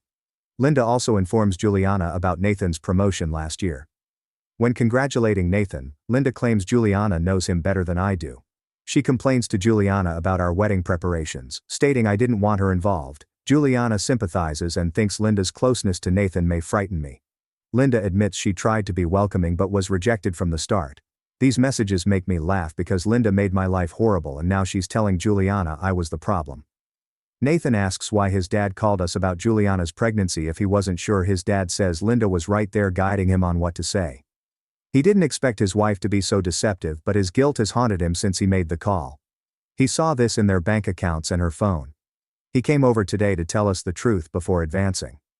Nathan gets up and goes to the window, looking at the street before approaching his dad. He refuses to see his mother until she gets considerable help. The father agrees and doesn't blame Nathan for losing touch. Nathan tells him that Linda has been working against us since before our marriage began to suffer. Dad thinks text messages prove it. I call Lucy Garrett, a local therapist with good evaluations, for an emergency consultation because I'm pregnant and struggling with family manipulation. The receptionist holds me and says Lucy can fit me in tomorrow afternoon. I accept and hang up. Nathan's dad tells us he's moving out because he needs time to decide if his marriage can be saved after seeing Linda's actions. Nathan leads him to the door and hugs him long. Nathan returns to sit with me on the couch. The next morning, while we're still in bed, Nathan answers his phone without verifying who it is. His brother Mitch says he must know about Linda before Nathan greets him. Mitch says Linda called him 3 days ago to get Nathan to accept Juliana's pregnancy. After hearing our tale and talking to their dad, Mitch declined. Nathan puts the phone on speaker so I can hear Mitch say their Aunt Karen and Uncle Tom are wondering why Linda would lie about something so important after their dad confirmed there's no pregnancy and showed them the text conversations. Mitch seems irritated when he says Linda tried to pressure Nathan as she's done to everyone for years and he didn't realize it until now. Nathan praises him for calling and trusting us. After they hang up, I'm relieved that at least one family member knows the truth. 2 hours later, I see Linda's post while surfing social media while Nathan makes breakfast. Although she doesn't name us, everyone who knows our situation knows who she's talking about. Extended family members are already commenting. As I read the comments, Linda replies to a friend's post about ungrateful children fleeing their parents with a weeping emoji. As I read more comments, Linda presents herself as the victim and makes us seem awful. My face turns scarlet. Nathan's mouth tightens when he sees his mother using my phone. I show him 3 more posts she wrote in the previous hour about betrayal and sadness, all skillfully phrased to make others feel bad without revealing what happened. Family members I don't know. Keep commenting as Linda's half-truths affect our marriage and choices. I phone Samuel because I'm too outraged to think, and he answers instantly. I tell him about Linda's social media campaign, which is publicly dragging us without naming us. Samuel asks me to give him all screenshots everyone posts and comments. He says we can't stop Linda, so disregard her defenders and videotape everything. Linda can post on her own page, but if this increases, we may need a restraining order. He says Linda's posts will indicate a pattern of harassment if we need legal protection. Samuel tells me to collect screenshots with dates and times to identify harassers. I spend an hour screenshotting Linda's and her friends' posts and remarks about us, and save 43 in a phone folder. Nathan sees me do this and struggles with the idea that his mother is so hateful that she'd turn his relatives against us. When he checks his phone that afternoon, Juliana's long, "I'm sorry" email appears. Nathan opens it and we read on the sofa. Juliana writes that she's never been pregnant and apologizes for letting things get this far. Linda urged her to tell people she was pregnant to force Nathan to face his feelings, which she did because she was desperate. Juliana's claims that Linda convinced her that Nathan was unhappy in our marriage, talked about Juliana regularly, and was too committed to leave me made me sick. Juliana says Linda said it would force Nathan to choose after I disclosed my pregnancy at Thanksgiving. I read it twice because I can't believe someone would admit doing anything that nasty and planned. Halfway through, Juliana rationalizes that she never got over Nathan despite their breakup and that seeing him with me made her understand her loss. Inclusion in family meals and holidays highlighted Linda's role in Nathan's life. Juliana blames Linda for giving her hope and encouragement for years, making reconciliation possible. Juliana then says she knew she was illegally crossing borders and injuring others. She says she believed Linda's story because it was what she wanted to hear and apologizes for the hurt she caused. She's moving and won't contact Nathan again, hoping he'll forgive her. I finish reading and look at Nathan, who's staring at the computer like he can't understand it. He says he must show his family proof of Linda and Juliana's actions, so he sends Juliana's email with a top message. He claims this proves his mother's manipulation and Juliana's complicity in a marriage-destroying plot. Seeing him write and publish the message, his phone buzzes with comments within minutes. Some apologies for not questioning Linda's narrative when he opens the first few. His cousin is appalled and never thought Linda could do this. Other letters say Linda only wanted Nathan to be happy and didn't expect Juliana to go this far. Nathan's aunt says Linda has been through a lot. We should be more compassionate. Nathan's face tightens as he reads these answers and blocks people without responding. Before day's end, he bans his aunt, 2 cousins and other extended family members who liked Linda's social media posts. As comments roll in, the family will split into obvious factions over the next 2 days. Some apologize and help Linda quietly, severing contact until she takes responsibility. Others support her as a mother who loves her kid and made a mistake. Nathan avoids non-supporters after the first day. As the blocks build up, his phone quietens until only a few family members can reach him. Mitch texts to say he's proud of Nathan for standing up to Linda, and their dad calls to say he supports our decision to break ties with her enablers. However, everyone's silence is deafening, and Nathan is grieving his expected family. At my 16th visit, the obstetrician measures my blood pressure 3 times because she doesn't like the readings. When she asks about my stress, I nearly giggle because where do I start? She looks worried as I tell her about the family dysfunction, phony pregnancy, and social media persecution. The obstetrician quickly puts me on modified bed rest, telling me to stay off my feet and reduce stress. She says high blood pressure during pregnancy can have serious consequences and that I should put my health and baby before family conflict. I cry in the exam room because I'm failing everything, and Linda's fear threatens my kid. The nice but rigorous obstetrician tells me Nathan must do all housework and rest. She wants to see me in 2 weeks and says she'll get more aggressive if my blood pressure doesn't improve.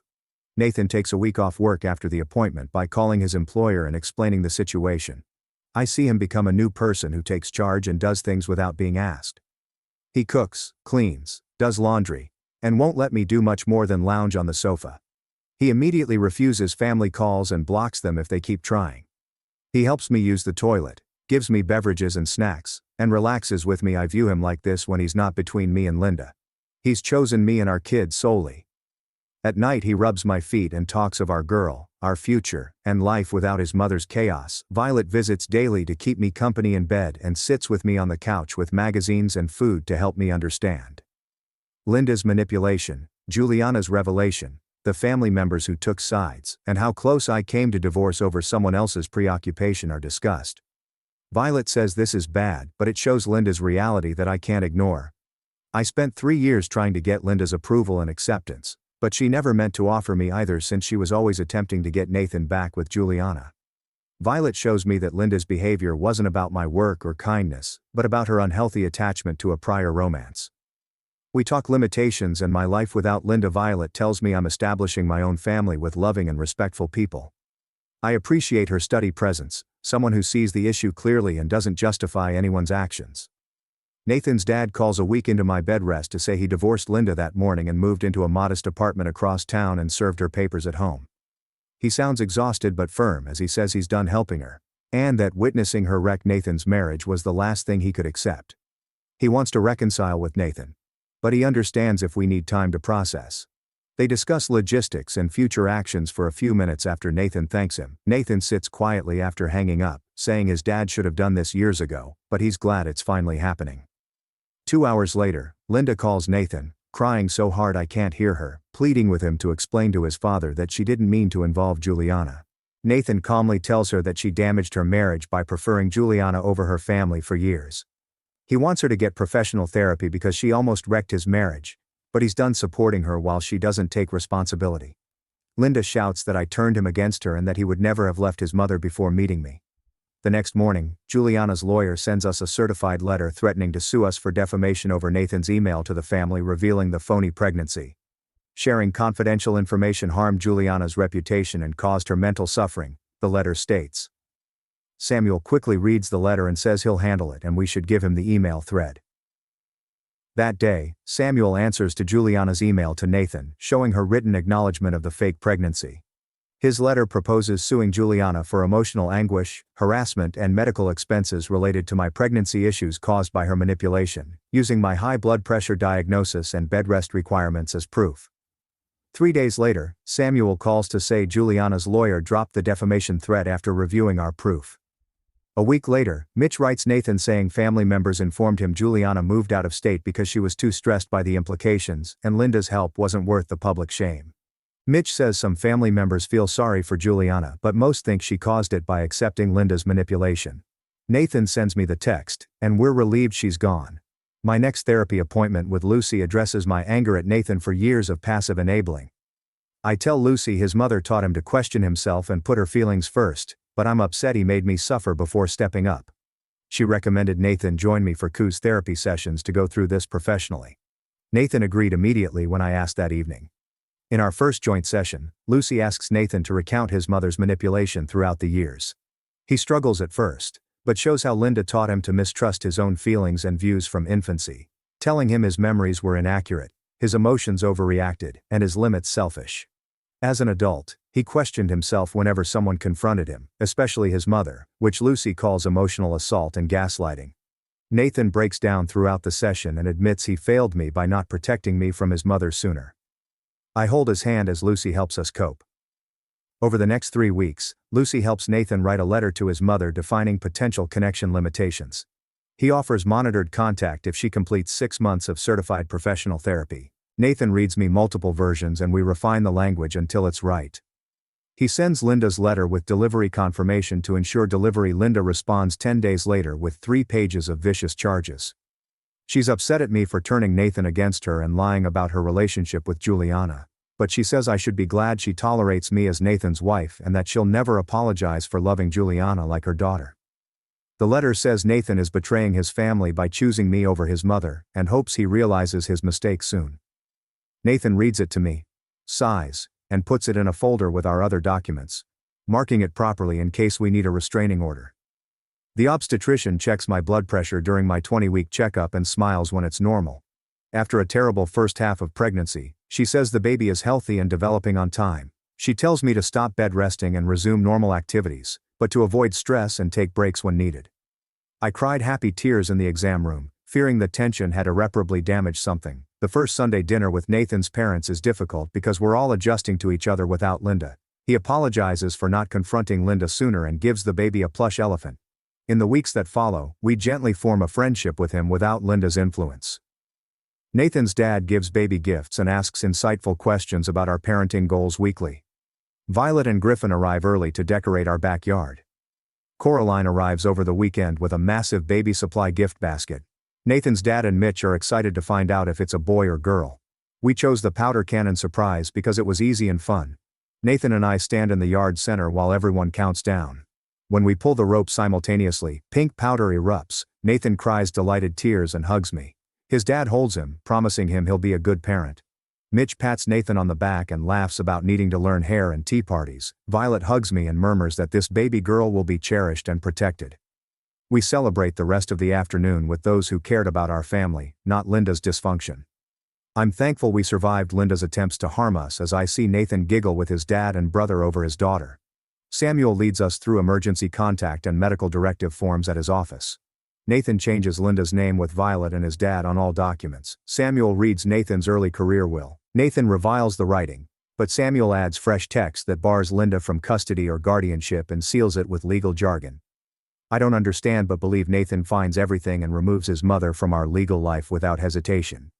He places his palm on my tummy and tells our daughter that Linda's deception will never affect her once we leave Samuel's office. That weekend, we put up the nursery in the spare bedroom and Nathan moves all the storage boxes to the garage and paints the walls a soft yellow. My husband builds the dresser and change table while I sort baby clothes by size. After hanging curtains and installing the baby monitor, he tests it many times to make sure it works. Nathan works in the nursery every night after work. He reads pregnancy literature and highlights infant care parts during lunch breaks and attends every hospital parenting program, taking careful notes and asking insightful questions. At night, he chats to my tummy, tells our kid about his day, and reads her children's books in strange voices that make me laugh. He's more there than ever, really participating, not just pretending. I witnessed him become the father our daughter deserves and the partner I always wanted. 3 weeks later, Nathan answers the doorbell while I fold clothes in the living room. Linda says she wants to chat on the front porch, but Nathan calmly and firmly tells her to leave because she's trespassing on our property. Linda cries, saying she's his mother and wants attention. Nathan repeated, "Trespassing," and closed the door in her face. Linda cries on our doorstep, trying to get in. She spends 20 minutes with Nathan and me while we sit silently on the couch. Then she walks to her car, gets in, and drives away.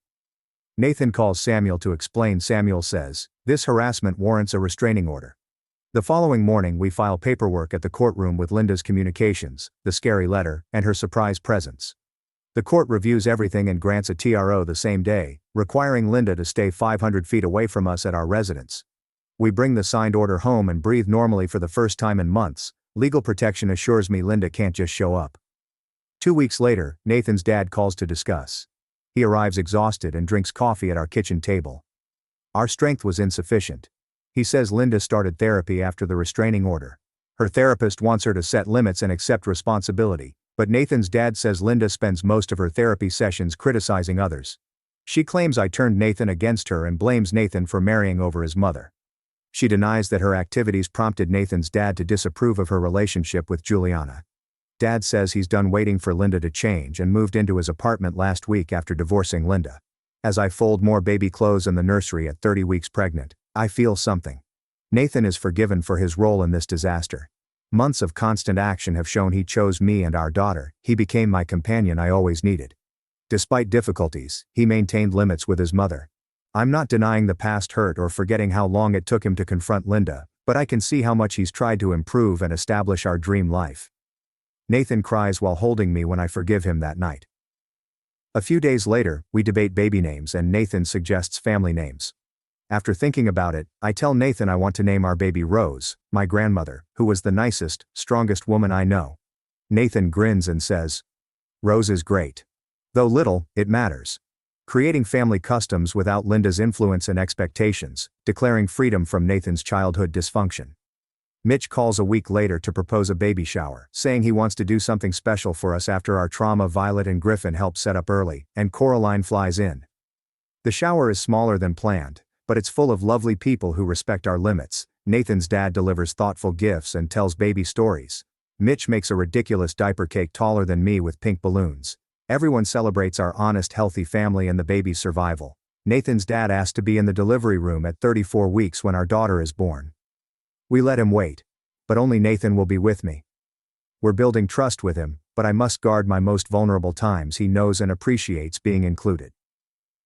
4 weeks later, at 38 weeks, my water breaks at 2 a.m. Nathan is everything I need throughout childbirth. Calm when I'm worried, supportive when I'm tired, and focused on me during every contraction I feel weak. But he holds my hand, breathes with me, and says I'm strong. After 14 hours of labor, our 7-pound 2-ounce daughter is delivered healthy. The nurse placed her perfectly on my chest.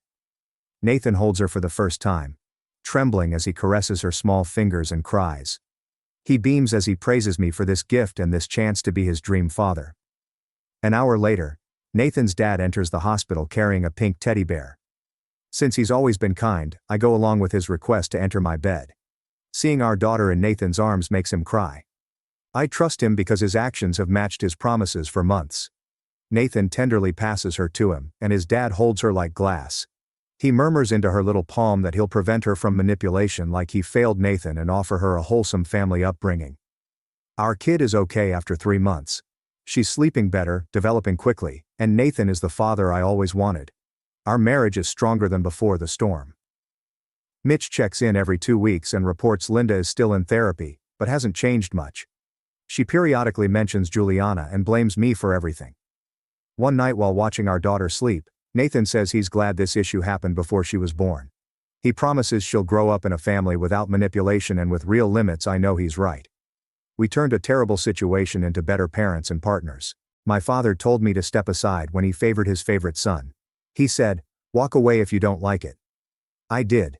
He regretted it within weeks. Have you ever had a situation when your intuition tells you something is wrong, but everyone else thinks you're crazy? That was me 3 months ago, sitting across from my father in his massive mahogany office, listening to him discuss family legacy while gently sliding in the most devastating betrayal I'd ever encountered. My name is Jack. I'm 32. For the past 9 years, I've worked with my father at our family business, a mid-size logistics firm he started from the bottom up. It wasn't a flashy empire, but it was stable, consistent clientele, strong contracts, and a dedicated team that had been there since before I understood what shipping manifests were. Dad took pleasure in his firm, and I was happy to be his right-hand man. I started from the bottom, physically lugging boxes, doing graveyard rounds in dilapidated trucks, and answering phones at 2 a.m. when drivers missed checkpoints. Slowly, I gained greater responsibilities. Initially, I managed accounting. Then comes logistical planning. Then came management. For the past 3 years, I've essentially ruled the place: payroll, customer connections, fleet upgrades, you name it.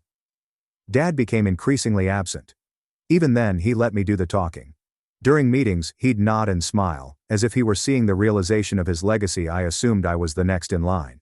I assumed he considered me as his collaborator, perhaps even his successor. It turns out I was only keeping the seat warm.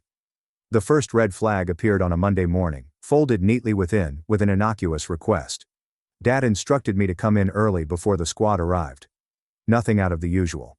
We did that sometimes, particularly during high season. But this time, his tone was different, less collaborative and more rehearsed, as if he had prepared what he was about to say. I strolled into his office, coffee in hand, and he was already sitting, back straight, fingers intertwined on the desk. Across from him sat my younger brother Brandon, who had recently graduated at the age of 26 and had previously been more interested in Bitcoin and influencer marketing than logistics. "Jack," Dad remarked, motioning for me to sit. "We've been thinking about the future." I looked at Brandon, who gave me that crooked grin he usually had when he was faking his way through anything, the same grin he had when he forgot my birthday last year and claimed he had planned the SMS incorrectly. I nodded slowly and took my seat. "I want you to begin training Brandon," Dad continued. "Show him the ropes, including the accounts, systems, and customer connections. Eventually, I'd prefer him to take over operations while you focus on strategy." I recall blinking, not sure whether I heard that correctly. "Wait, take over operations? Like my role?" I asked. Dad leaned back. "Yes. You will ultimately manage the big picture, less hands-on. It is a natural transition."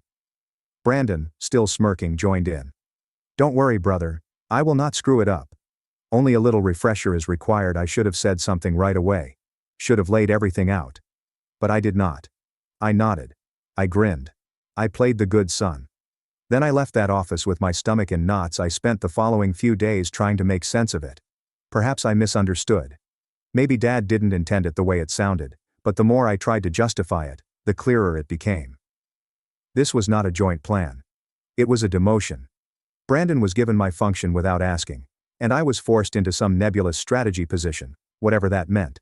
Meanwhile, Brandon walked about the office like he owned it, asking interns where we kept the energy drinks and flaunting his new wristwatch as if it were essential to freight management. I was expecting for Dad to explain, to sit me down and say, "Hey Jack, you're still the anchor here, this is just temporary." But the conversation never occurred. Instead, Brandon received a new office. They repainted mine without asking me. I discovered out when I stepped in and almost tripped over a stack of Amazon boxes including gaming seats and LED lights. My nameplate vanished just like that. I wish I could say that's when I snapped. That I stepped into the boardroom and flipped a table. But I swallowed it. I kept everything operating. I arrived early, remained late, and answered questions Brandon had no idea he should be asking. I did the work because I adore the firm. Perhaps I didn't know who I was without it. The second blow was personal. Brandon lasted precisely 8 days before making his first huge mistake. He unintentionally terminated a long-standing contract with one of our oldest clients, Shannon Freight Lines, a family-run trucking firm that had been with us since high school. They weren't the largest customers, but they were devoted. Shannon stood firm every winter when other firms canceled their contracts due to inclement weather. They trusted me. We had handshake arrangements based on mutual respect. Brandon had lost their faith after optimizing their route using a third-party AI scheduler he discovered on a pricey SaaS marketplace, sending their trucks into a storm zone. 2 trucks fell off the road. One driver was hospitalized with a fractured leg. Shannon called me outright angry. When I tried to smooth things over, I noticed Brandon had already sent them an email with a GIF. A crazy GIF of a guy shrugging, and I apologize for the words. We live, and learn. I felt humiliated. I immediately contacted Dad. Dad, this is horrible. I shouted this while pacing around the lot behind the building. We could lose Shannon. They work as emergency room drivers. Brandon reacted with a GIF. Dad, this is a GIF. There was a pause at the other end. Then Dad stated he was learning. Give him some slack. I laughed. I actually laughed. You would have had my head if I had done it at the age of 26. You're not 26, he continued, his voice becoming chilly. You are 32. You should be able to deal with your brother's inexperience. That was the first time I'd heard it that clearly. This was not about giving Brandon an opportunity. It was about making me carry him. The next week, I saw subtle but purposeful modifications. Reports that I used to evaluate were now submitted to Brandon. Clients I had managed for years were transferred to him. My email access was limited. It was a problem they claimed, and I was conveniently left out of a teleconference with our investors. I had no idea about it until I viewed Brandon's schedule and spotted the meeting title. Quarterly update with lead operator, lead operator. That was my title. At lunch one day I approached Dad. We were at a tiny Greek restaurant near the workplace. It was our regular hangout. We had been sharing souvlaki and inside jokes there for years. This time, he was all business. I set down my fork and said, I need to ask you something. Am I being phased out? He did not blink. Didn't even seem startled. Not phased out. Just repositioned. That is corporate talk. You mean phased out. Jack, don't be theatrical. You are still part of the vision. Brandon simply provides a new viewpoint. He's young, knows technology, and investors appreciate that. However, he is unfamiliar with the company. He does not respect it. He's playing office like it's a TikTok craze. Dad exhaled and sat back in his chair. You've had your time. Perhaps it's time to stand aside and allow someone else take a shot. The word had. I'd had my fill. Like I was a relic being carted off to the museum, while Brandon pranced around with his neon piano and motivational phrases tacked to his door. I left lunch early. That night, I stayed late at the workplace alone. With the lights turned out and only the buzz of the vending machine, I wandered the floor like a ghost, touching the workstations, the white bars, and the conference room seats, which were still warm from the day's disputes and coffee-fueled brainstorming I'd helped construct it all. My fingerprints were everywhere. Now I felt like a stranger in my own home. The breaking point occurred 3 days later. When I got into the office, I noticed my true staff, the folks I'd hired and trained, huddled around Brandon in the break room. He was giving out cupcakes. He grinned as he introduced the promotion cupcakes. Dad made it official. I am now the chief of operations. I blinked. When they spotted me, the room felt silent. Someone even moved aside, as if I had strolled into the wrong gathering. I was staring at Brandon. What? Oh yes. He grinned as if it were nothing Dad intended to tell you. It was a last-minute decision, but I am now officially in charge of operations. Pretty nice, huh? I did not move. Didn't say anything. I turned and walked right into my father's office. He looked up from his laptop, unsurprised to see me. You made him chief of operations? I inquired, my voice calm but quiet. You couldn't even look me in the eye while saying it. It would happen eventually, he said, closing the lid on his laptop. It's better to tear the Band-Aid, I shook my head. You don't tear a Band-Aid off someone who is bleeding out. You fix them up first. This is a business choice. No, it is a family decision masquerading as a business decision, and you didn't even bother with the disguise. He stood and walked around his desk. Jack, if this is about titles or ego, then it is about respect. I pointed to the door. He never worked the night shift, never lost sleep because of a delayed shipment. He had no idea what net 30 phrases meant until this week. Dad's expression tightened. You're not allowed to dispute my judgments. This is my firm. You work here because I allow you. There it was. Devoid of niceties. 9 years of work, commitment, and sacrifice are reduced to permission and a favor. Then let me make things easy, I added. My heart was pounding, but I did not hesitate. I resigned. He raised an eyebrow. Are you serious? You said I had my time. Fine. Enjoy the future. And I left. No dramatic exit. No smashing doors. Just silent. As I went out, bitter air swallowed me. I did not sleep that night. My phone buzzed incessantly. Friends were concerned, as were coworkers. Brandon sent me a meme of a person waving farewell with the phrase, "Don't let the door hit you." I did not answer. I looked at the ceiling till morning, wondering what I'd just done and who I was today. But the problem with being underestimated, or put aside, as in yesterday's news, is that people will ultimately stop watching you. They figure you're out of the game, so you make your move. Because the firm didn't operate only on spreadsheets and meetings. It relied on people, and I understood precisely where the fault points were. The day after I stopped, everything seemed motionless. There were no meetings, calendar notifications, or Brandon playing lo-fi rhythms through the speakers at my old workplace.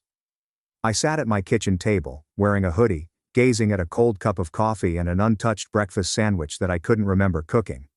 The stillness was terrible. I had spent the last 9 years waking up to fire drills and client calls. Now I was at home, unemployed, 33 next month, with no backup plan and no idea what to do next. I'd want to tell you that I leaped out of bed, inspired and determined to conquer the world. But that's a lie. To be honest, I spiraled a little. The first week was a whirlwind of Netflix, takeaway, and ignoring calls from individuals I wasn't ready to speak with. My flat, which had previously served as a pit break between 12-hour workdays, began to seem like a jail. I felt restless, furious, and lost. I kept repeating my last talk with my dad. "You work here because I allow you." As if all I had done was meaningless, as if I were a glorified intern, whose existence he just tolerated. The toughest aspect was not even the betrayal. It was an identity crisis. For several years, I was the company. People respected me and trusted me to make judgments. Now I was simply a man in sweats, watching repeats of a cookery show I didn't particularly enjoy. The worst thing was that Brandon was probably sitting at my desk with his feet up, behaving as if he'd earned it. But, painfully, slowly, something within me began to alter. Tyler, our head of fleet maintenance, sent the first text. Only 5 words. "You did not deserve that, dude." That one message broke something open. Others arrived gradually over the next few days. Sophia from accounting, Olivia from customer service, and even 2 of our younger dispatchers all mentioned similar things. The firm immediately felt different. That things were becoming sloppy. That Brandon had begun outsourcing simple chores that he did not grasp. The morale was dismal. I wasn't sure what to do with the knowledge at first. I was not going to beg to get my job back. But something more was brewing. Something softer than outrage. Something more targeted. If they didn't want me at the table, I would make my own. The thought struck me about 2 a.m. on a Tuesday. I was laying awake, surfing through employment boards, when I came across an advertisement for a freight brokerage training program. I didn't need the program. I could teach it. But it sparked an idea. What if I did not attempt to join another company? What if I start one? The more I reflected about it, the more it made sense. I had a thorough understanding of the logistics sector. I knew where the inefficiencies were. I knew which customers were overcharged and which drivers were underpaid. I recognized who was being overlooked, who wished for better treatment, and who would follow me if I had something to give. I didn't need a building or a warehouse. Not yet. I only needed a laptop, a phone, and a plan. That night I started a blank document and labeled it Phase 1. I began reaching out gently. I was not attempting to poach anyone. Not yet. I simply wanted to know what people needed. I phoned Shannon Freight Lines first. They still hadn't renewed their contract with my father's firm following the disaster. Claire Sullivan, the owner, sounded exhausted when she picked up. "Jack, is that you?" she asked. "It's me," I replied. "Just checking in. I've heard about the driver. Is he okay?" She exhaled. "Broken femur. He's recuperating, but it'll be a long process." I paused. "If you are still deciding on logistics partners, I am working on something. Nothing formal yet. But if I made something better, smaller, and more attentive, would you be interested?" There was a prolonged pause. "Then you construct it, Jack, and I will be your first client." That was all I needed. I utilized my limited resources and a tiny personal loan from my undergraduate roommate, Adam, to form my own LLC. I named it Forge Logistics. It felt symbolic. I was not inheriting anything. I was creating something new from start. The following several weeks were terrible. I worked on a folding table in my little living room. There is no secretary, administrator, or expensive CRM software. Only spreadsheets, phone calls, and pure willpower. I formed agreements with independent drivers I met over the years. I used open source technologies to build a basic online site for tracking shipments. I handled every invoice, call, and client request. It was grueling, but it was all mine. The odd thing about starting afresh is that people begin to perceive you differently. Old colleagues who had previously thought of me as Mr. Reliable began to regard me as an underdog. People enjoy an underdog narrative, especially when they have a common grudge. Within 8 weeks I had 4 clients. Not big contracts, but respectable ones. Companies that have been ignored during Brandon's leadership. One of them even gave me an email conversation in which Brandon attempted to utilize ChatGPT to create a shipping timetable and ended up with an entirely inaccurate freight route plan. I didn't laugh, but I did save a snapshot. However, it was not all victory. I made errors. One day I neglected to arrange a follow-up with a customer and almost lost the business. Another day, my Wi-Fi went out during a Zoom pitch, forcing me to deliver a presentation from a Starbucks parking lot in the rain. I learned the hard way that operating your own show required taking full responsibility for every triumph and setback, but that was the distinction today. I owned it. I wasn't a stand-in for a golden youngster with an Instagram addiction. I was the person in the arena. Then came the day when I saw Brandon in public for the first time since my departure. I was walking out of a supply store, buying up ink cartridges for my printer, when I noticed him across the parking lot getting into his new Audi. He did not see me. Or perhaps he did but didn't care. But something about the way he adjusted his fancy sunglasses before starting the engine irritated me. He still believed he had won. I could have walked away. But I did not. Instead, I went back in my car, took out my notepad, and began jotting out a list.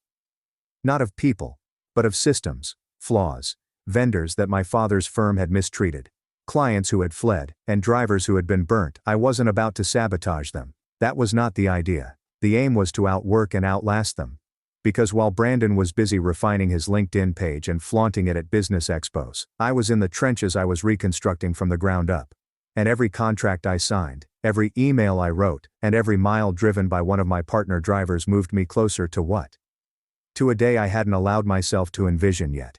Brandon would eventually discover that respect cannot be inherited. That allegiance isn't automatic. That you can't simulate leadership with cupcake parties and job titles you didn't earn. And that attempting to replace someone who constructed the system without knowing how it works would inevitably fail. By month 3, Forge Logistics was not only surviving, but also flourishing. I had 8 regular clients, 2 part-time virtual assistants, and a close-knit group of freelance drivers who enjoyed working with me. We were not flamboyant, we didn't have neon signs or company-branded pens, but we were quick, reliable and honest. No AI-generated scheduling, no tone-deaf memes, and no stupid executives attending synergy meetings as trucks sat idle. I had systems. I had discipline. Most importantly, I had trust. And that's when I started to think big. It's not just about scale, it's about retribution. I had not prepared for it. Not at first. I actually hadn't. For the first 2 months after my departure, I was too preoccupied with getting Forge off the ground. I was in survival mode, trying to prove to myself that walking away wasn't crazy. But success has an unusual way of clarifying your view. And as the clamor subsided, all I could see were the fissures emerging in the empire I once served. It began with murmurs, faint gossip from my former co-workers who still checked in from time to time. Brandon was cutting shortcuts and outsourced too much. He recruited a social media manager before updating the old shipping tracking system.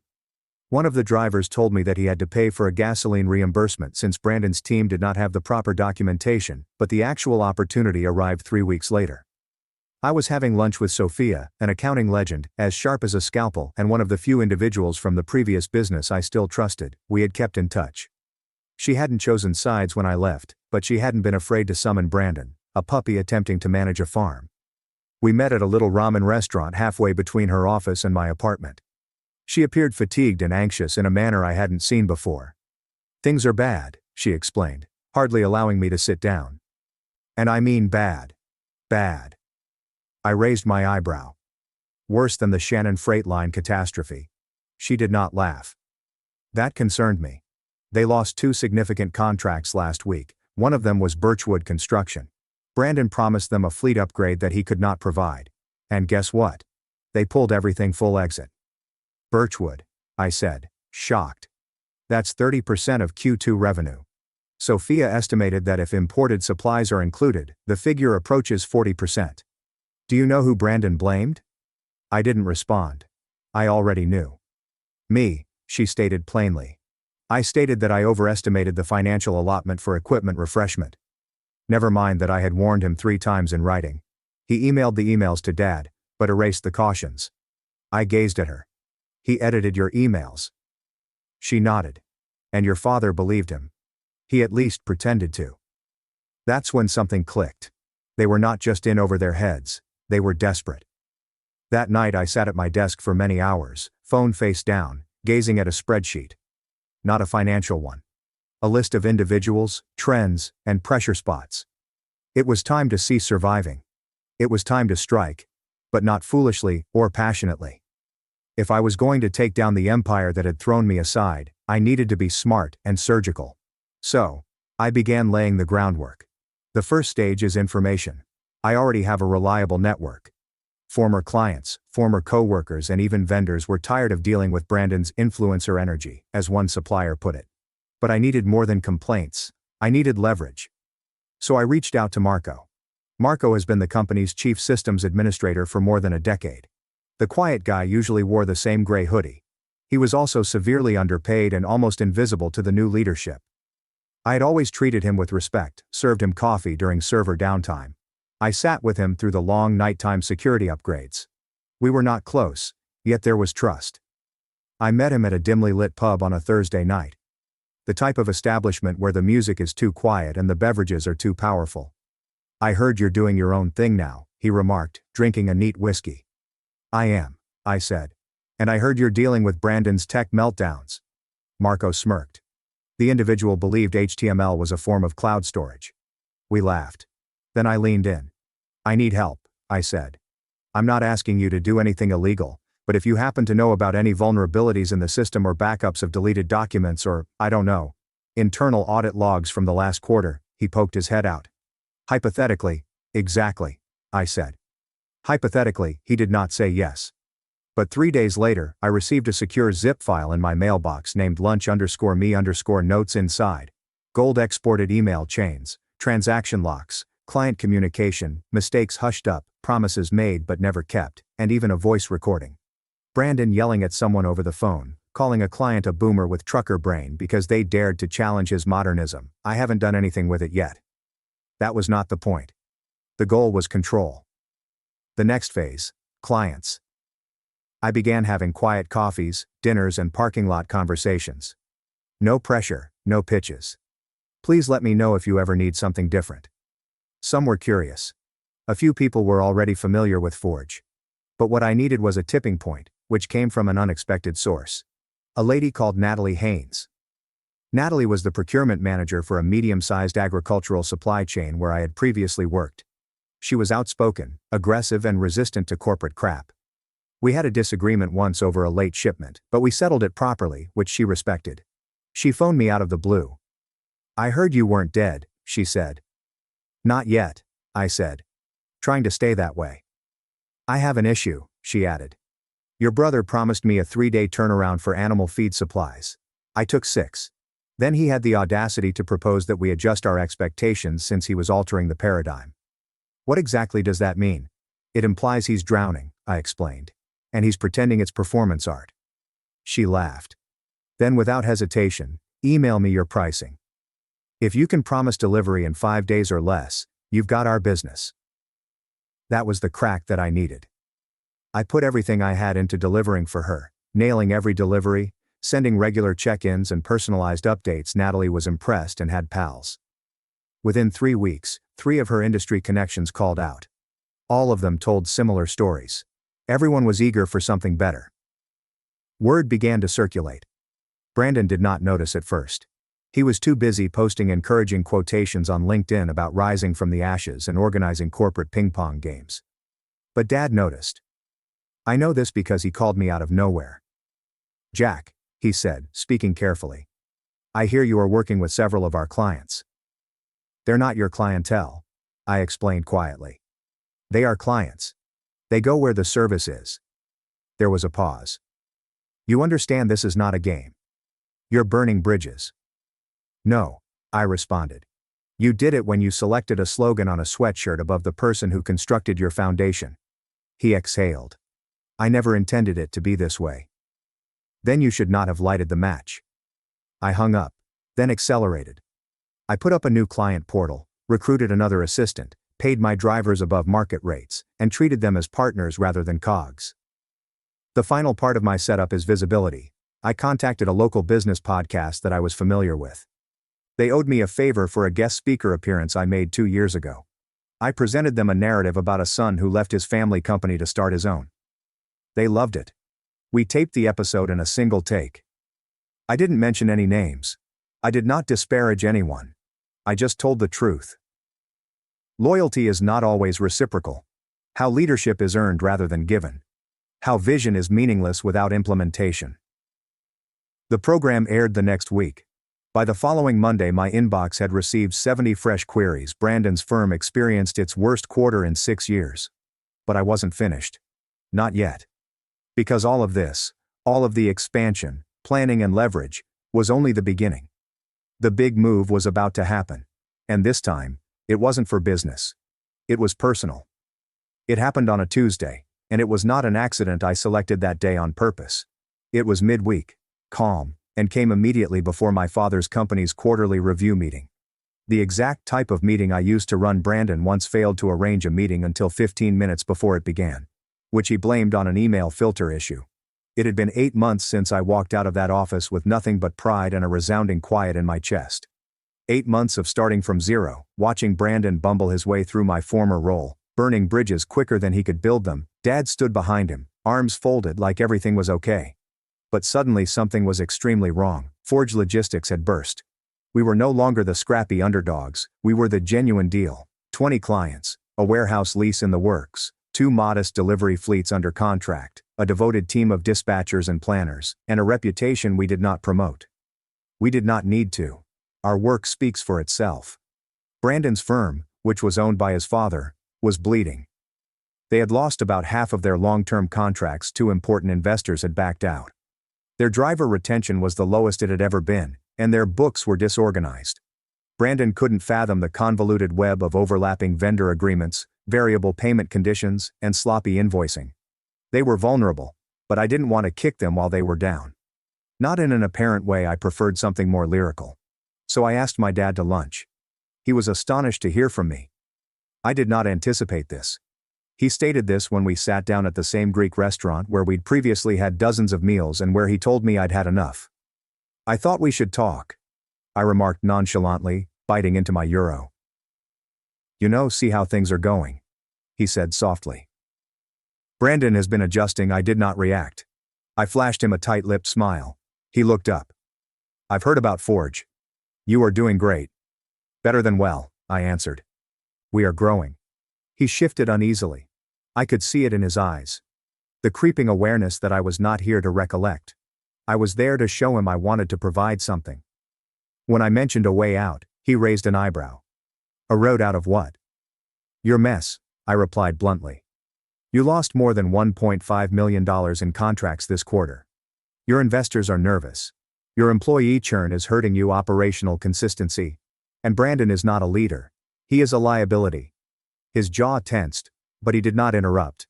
I am willing to buy out 2 of your largest remaining accounts. They have already approached me, by the way. They simply didn't want to jump without knowing how clean the split would be. I'll make it as painless and generous as possible. You can take the cash and rearrange what remains, whether to rebrand or not. It doesn't matter to me. You're trying to gut us, he remarked quietly. No, I responded. I'm giving you a chance to save anything because if I wanted to gut you, I'd simply let Brandon continue. We sat silently for a moment. My father looked at me, actually looked at me, and for the first time, I noticed something in his expression that was not arrogance or contempt. I saw dread, but he was not prepared to accept defeat. Not yet. I'll talk to Brandon, he responded stiffly. We will take your offer into consideration, I said, nodding. Do that, but I already knew he wouldn't. So, I prepared for the final push. It started with the leak. I forwarded the materials Marco had provided me, including the damning email chains, transaction logs, and audio recordings, to one of the remaining investors, but not anonymously. I signed my name and added a cover letter in which I gently expressed my worries about mismanagement, incompetence, and ethical red flags that jeopardized not just operational success, but also legal stability. The investor replied within hours. "Thank you for your transparency," he wrote. "We will perform an internal audit promptly." The following morning, 3 top staff members quit. Brandon shared a vague, optimistic LinkedIn status about reorganizing with purpose. The next week, 2 additional clients jumped ship and joined Forge. Then came the board meeting. I wasn't invited and I didn't need to be there. Sophia was. She texted me after it was over. "He's gone. They are eliminating Brandon from operations." The board voted 4-1. I looked at the message for a long time. Not because I was startled, but because of the one individual who continued to vote for Brandon. Dad went down with the ship, even though it was already taking on water. But Brandon didn't leave quietly. 3 days later, he arrived at my workplace. He stormed in like a comedy character, crimson in the face and virtually vibrating with rage. My crew halted mid-call, taken aback by the interruption. I stood quietly, motioned for him to enter the corridor, and then closed the glass door behind us. "You think you've won?" he snarled. "You think this is yours now?" When I looked at him, all I saw was a youngster drowning in a pool he had never been trained to swim in. "I don't have to think it," I said. "I constructed it. You attempted to play founder and were buried inside the first 8 months. That's not winning or losing, it's just reality. You sabotaged me." "No," I said quietly. "You sabotaged yourself. I just stopped saving you." He opened his mouth to respond, but I turned and walked away, leaving him standing there in a stillness thick with defeat. Following then, the repercussions spread quickly. The audit results were made public within a month. Investors sued for deception. Customers requested reimbursements. Vendors cut ties. Dad attempted to restore control, but the damage was irrevocable. They sold everything they could, reduced the workforce to a skeleton crew, and the firm was closed within 3 months. There were no news releases or headlines, just stillness. Where a firm had existed, there is now a ghost. I did not dance on the grave, post cryptic social media remarks, or brag during interviews. That was not the point. The goal was clarity, freedom, and truth. One evening, I sat in my new workplace, which was actually a genuine office rather than a folding table. There was laughing outside my door, as my crew shared refreshments and stories. My whiteboard was full with ideas, expansion plans and client names that I had worked hard to get. My phone vibrated. It was a message from Dad. I did not know how to let go. "You were correct." I was simply not prepared to acknowledge it. I gazed at it for a time. Then I flipped the phone face down, relaxed back in my chair and grinned because I was no longer craving his approval. He has a legacy. Now I had mine, and I constructed it from scratch. That was the true win. And I've never looked back. I nearly died on an operating table, yet my family stayed at my sister's engagement party. Months later, when they needed me, I was already gone. After they removed the hospital wristband, I had a pale ring around my wrist for several weeks. Sometimes I notice myself stroking that region, searching for something that is no longer there. It's amazing how even the tiniest physical reminders may survive the most severe emotional pain. Or perhaps it is the other way around. My name is Julia Matthews, and I nearly died on Thursday. It began 4 months before that Thursday with what I assumed was simply stress. Working as a marketing director for a pharmaceutical business in Boston required hard hours and continual pressure. So when my stomach ached, I blamed it on too much coffee and little sleep. By the time the agony got unbearable, I'd convinced myself it wasn't serious. The irony was not lost on me that I worked for a firm that manufactured diagnostic technology, yet couldn't diagnose my own worsening health. Sophie, my younger sister, was always the center of attention in our family. She'd graduated from Harvard, worked at a famous financial firm in Manhattan, and was newly engaged to James, whose family controlled half of Connecticut. My parents, John and Catherine Matthews, had spent the previous 7 months organizing Sophie's engagement extravaganza, as if it were a royal wedding. Since March, all I'd heard about was the botanical garden setting, the live orchestra, Sophie's commissioned designer dress, and the guest list that read like a Forbes magazine directory. Every Sunday dinner at my parents' Cambridge home became a planning session, with me nodding along while my mother obsesses about centerpiece arrangements and my father debates wine choices. "Julia, you're definitely coming," my mother had stated during one of these dinners, without really asking the question. "Sophie is looking forward to seeing you." Of course, I answered by moving food about my plate as my stomach clenched. I would not miss it. The gala was slated on December 1st. My body had already booked my emergency surgery for the same night. But I had no idea. The ache had become worse during October. I'd seen my doctor twice. The first time she mentioned it may be stress-related, she recommended acid reflux medication. The second time she requested an ultrasound. It revealed something wrong in my appendix but was not definite. She had sent me to a specialist, but the earliest appointment possible was 4 weeks out. She advised me that if the agony became intolerable, I should visit the emergency room. Do not wait. I had nodded, received my medicines, and returned to work. Looking back, I see how idiotic that was. However, when you are living in the circumstance, everything appears doable until it isn't. I had taken ibuprofen like candy and continued to attend meetings, answer to emails, and pretend everything was normal since admitting otherwise felt like admitting weakness. My boyfriend Ethan had observed that I wasn't eating much. We'd been dating for 3 years, living in my Back Bay apartment, and he was worried enough to advise I press harder for answers. But Ethan, an architect who travels frequently for work, had departed for a job in Seattle the week before the gala. We chatted on the phone, and I downplayed how terrible things had gotten because I didn't want him to be concerned from 2,500 miles away. The morning of December 1st began horribly. I had woken up at 5 a.m. I had spent 25 minutes in the bathroom trying not to puke because the agony was so acute. Despite the frigid weather in December, I was sweating when I got dressed for work.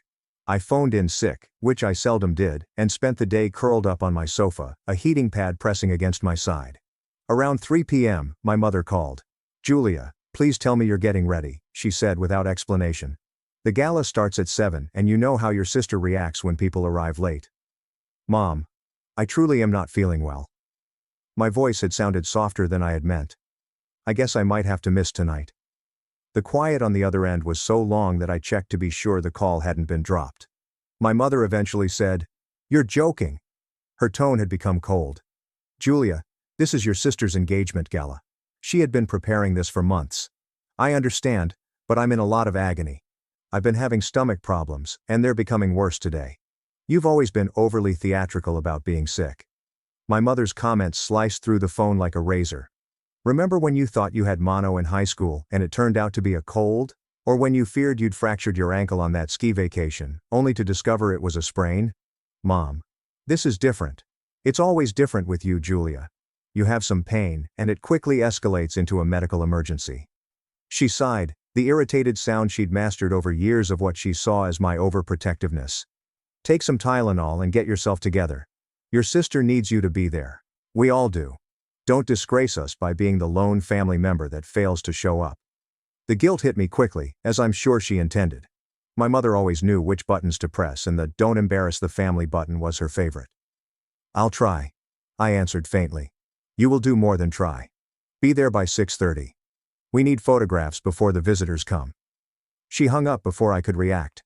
I sat there clutching my phone, feeling the agony pulse through my abdomen in waves, and wondering whether she was correct. Maybe I was being overly dramatic. Maybe this was simply a horrible day. I'd pushed through it for a few hours. Sophie was my only sibling. Despite our differing routes in life and despite the fact that my parents plainly preferred her accomplishments over mine, she was still my younger sister. By 6 p.m., I'd persuaded myself I could do it. I'd dressed in the cocktail dress I'd purchased expressly for the gala, carefully applied makeup to conceal my pale complexion, and hired a rideshare to drive me to the botanical gardens. Every bump in the road shot new spikes of anguish through my torso, but I breathed through them. I have to agree, the venue was stunning. Thousands of small lights were hung throughout the greenhouse, transforming it into something out of a fairy tale. Sophie looked gorgeous in her champagne-colored gown, and James stood next to her, looking rightly proud. My parents had been holding court near the entryway, welcoming visitors with a social elegance honed over years of experience. "Julia, finally," my father had exclaimed when he noticed me. "We were beginning to suspect you'd skip your own sister's party." "I told you she'd come," my mother said, air kissing both of my cheeks. "Though you do appear pale, sweetheart. You should use the restroom before taking pictures." I'd made it through the formal family portraits, despite having to lean against a pillar between shoots. I'd made it through the first hour of the gala, sipping a glass of ginger ale and avoiding the catering tables since the mere notion of eating made me nauseated. I'd even made it through my mother introducing me to many of James' family acquaintances, whose names I'd quickly forgotten since the anguish had begun to block out everything else. Around 9 p.m., I located my mother near the bar. "Mom, I need to go home. Something is horribly wrong." She'd stared at me with barely veiled annoyance. "Julia, we haven't even finished the toast yet. Could you kindly hang on for another hour?" "I do not think I can. The agony is worsening." "Then sit somewhere quiet for a while. There is a seat in the orchid room, but you definitely cannot go until Sophie and James have cut the cake. It would destroy her."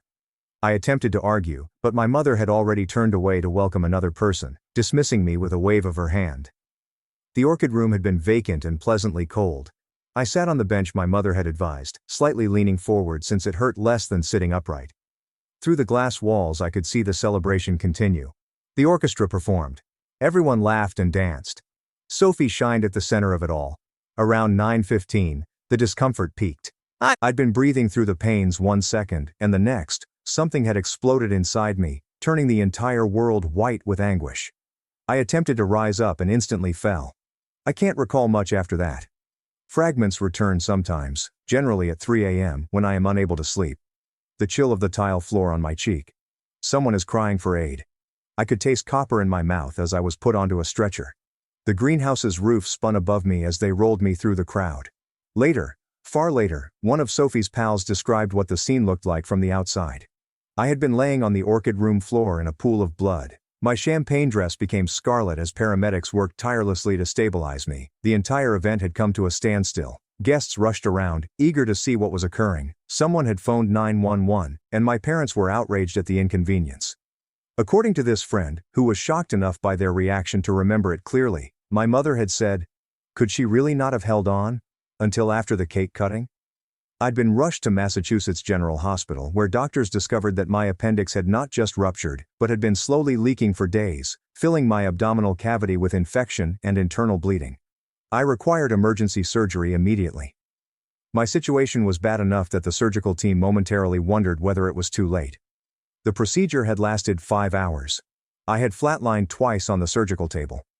The surgeon subsequently told Ethan, who had boarded the first aircraft back from Seattle, that I was on the verge of death due to septic shock and blood loss. My family was at the botanical gardens when I was bleeding out in the surgery room. The gala proceeded after the ambulance left. My parents had said that I had a medical episode but was being treated, and then they continued with the planned program. The toast was made. The cake was sliced. The orchestra had performed till midnight. That night, none of my family members had visited the hospital. I awoke 40 hours later in the ICU, intubated and hooked up to so many devices that I looked like something out of a science fiction film. Ethan had been sleeping in the recliner next to my bed. When I opened my eyes, he called for the nurse and held my hand while I attempted to figure out what had occurred. My folks paid me a visit on the 3rd day. I had been moved to a regular room by then, but I was still in a lot of pain and on 4 antibiotics. They came at 3 p.m., with my mother carrying a modest bouquet of cheap flowers. "Julia, thank God you're all right," my mother exclaimed, placing the flowers on the ledge. "You gave us quite a scare." My father had stood at the entrance, appearing uneasy in the manner that people do when faced with disease. The doctor added, "You're going to make a full recovery." I glanced at them, my head still blurry from pain medication, but clear enough to notice the lack of genuine care in their words. "You didn't come," I said. My throat had become sore from the breathing tube. "I nearly died. And you didn't come.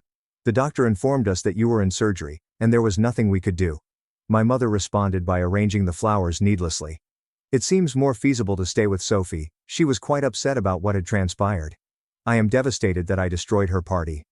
"Do you mean my mother's look has hardened? That is unjust. Your sister was really concerned about you. But certainly, Julia, your timing was quite poor. Do you have any clue how much the gala cost? How many significant persons were present?" James's parents were appalled by the pandemonium. I felt a fracture inside me. Something that had presumably been breaking for years before splitting entirely at that instant. "I nearly died." "But you didn't," my father had said, his tone implying that we should all be thankful and go on. "The doctor rescued you.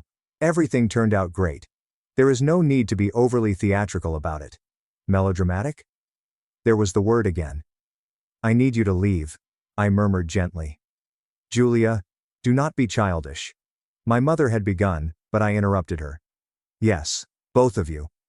They exchanged glances, and I noticed my mother's jaw tighten in the way it does when she is upset but tries to seem calm. Fine. Come back when you're feeling more sensible. Clearly, the drug is affecting your emotions. After they went, I sobbed for the first time since I awoke. Ethan had held me as gently as he could without upsetting any of my tubes or wires, and I'd cried into his shoulder until I was fatigued enough to fall asleep. Sophie texted me 4 days after her surgery. Mom said, "You're awake. Glad you're okay. Sorry the timing of everything was so awful. Not sorry I nearly died. Not sorry she hadn't visited. Sorry about the timing." As if my medical emergency had been an inconvenient scheduling conflict. I stared at that text for a long time before deleting it without responding. Megan, my best friend from college, had traveled up from New York twice to pay me a visit. I had been in the hospital for 9 days in all, and Ethan had stayed with me whenever he wasn't required to wash or sleep at home. Several co-workers had sent cards and flowers, but my parents hadn't returned, and Sophie hadn't paid me a visit. On the day I was discharged, my mother called while Ethan was helping me get dressed in actual clothes instead of a hospital gown. "Your father and I think you owe Sophie an apology," she'd announced, and I nearly dropped the phone. "Excuse me." Her engagement, gala, was intended to be the highlight of her year, Julia, but the entire evening ended up being about you and your medical problems. Several guests left early, and the photographer couldn't get all of the images Sophie wanted due to the ambulance and police cars outside. "I was dying, Mom, and I apologize for interrupting the party. You've always had to make everything about you, even as a child, and you couldn't stand it when Sophie got attention." James's mother had been asking invasive questions about our family's health history, which was embarrassing. The medicine fog had lifted enough for me to understand exactly what she was saying, and not saying. "You're correct," I'd said, my voice flat. "And I apologize for nearly dying at an inconvenient moment. It will not happen again." "That is more like it. I am delighted you are finally being rational about this. We'll invite you around for supper after you've recovered and we can all get over this unpleasantness." "Sure, Mom. I'll let you know when I'm feeling up to it." I hung up and glanced at Ethan, who had been standing there with my shoes in his hands and absolute wrath on his face. Did she really just? He'd started, but I'd nodded my head. "I need you to drive me home. We can talk about it later." Ethan had helped me up the stairs, gotten me settled on the couch with pillows and blankets, made sure I had my medications, water, and everything I might need within reach, and then sat beside me, careful not to jostle me. "What are you going to do?" he had asked. I'd been thinking about that question since my parents' hospital visit, but the phone call had crystallized something in my mind. "I'm going to let them go." "What do you mean?" "I mean, I'm done.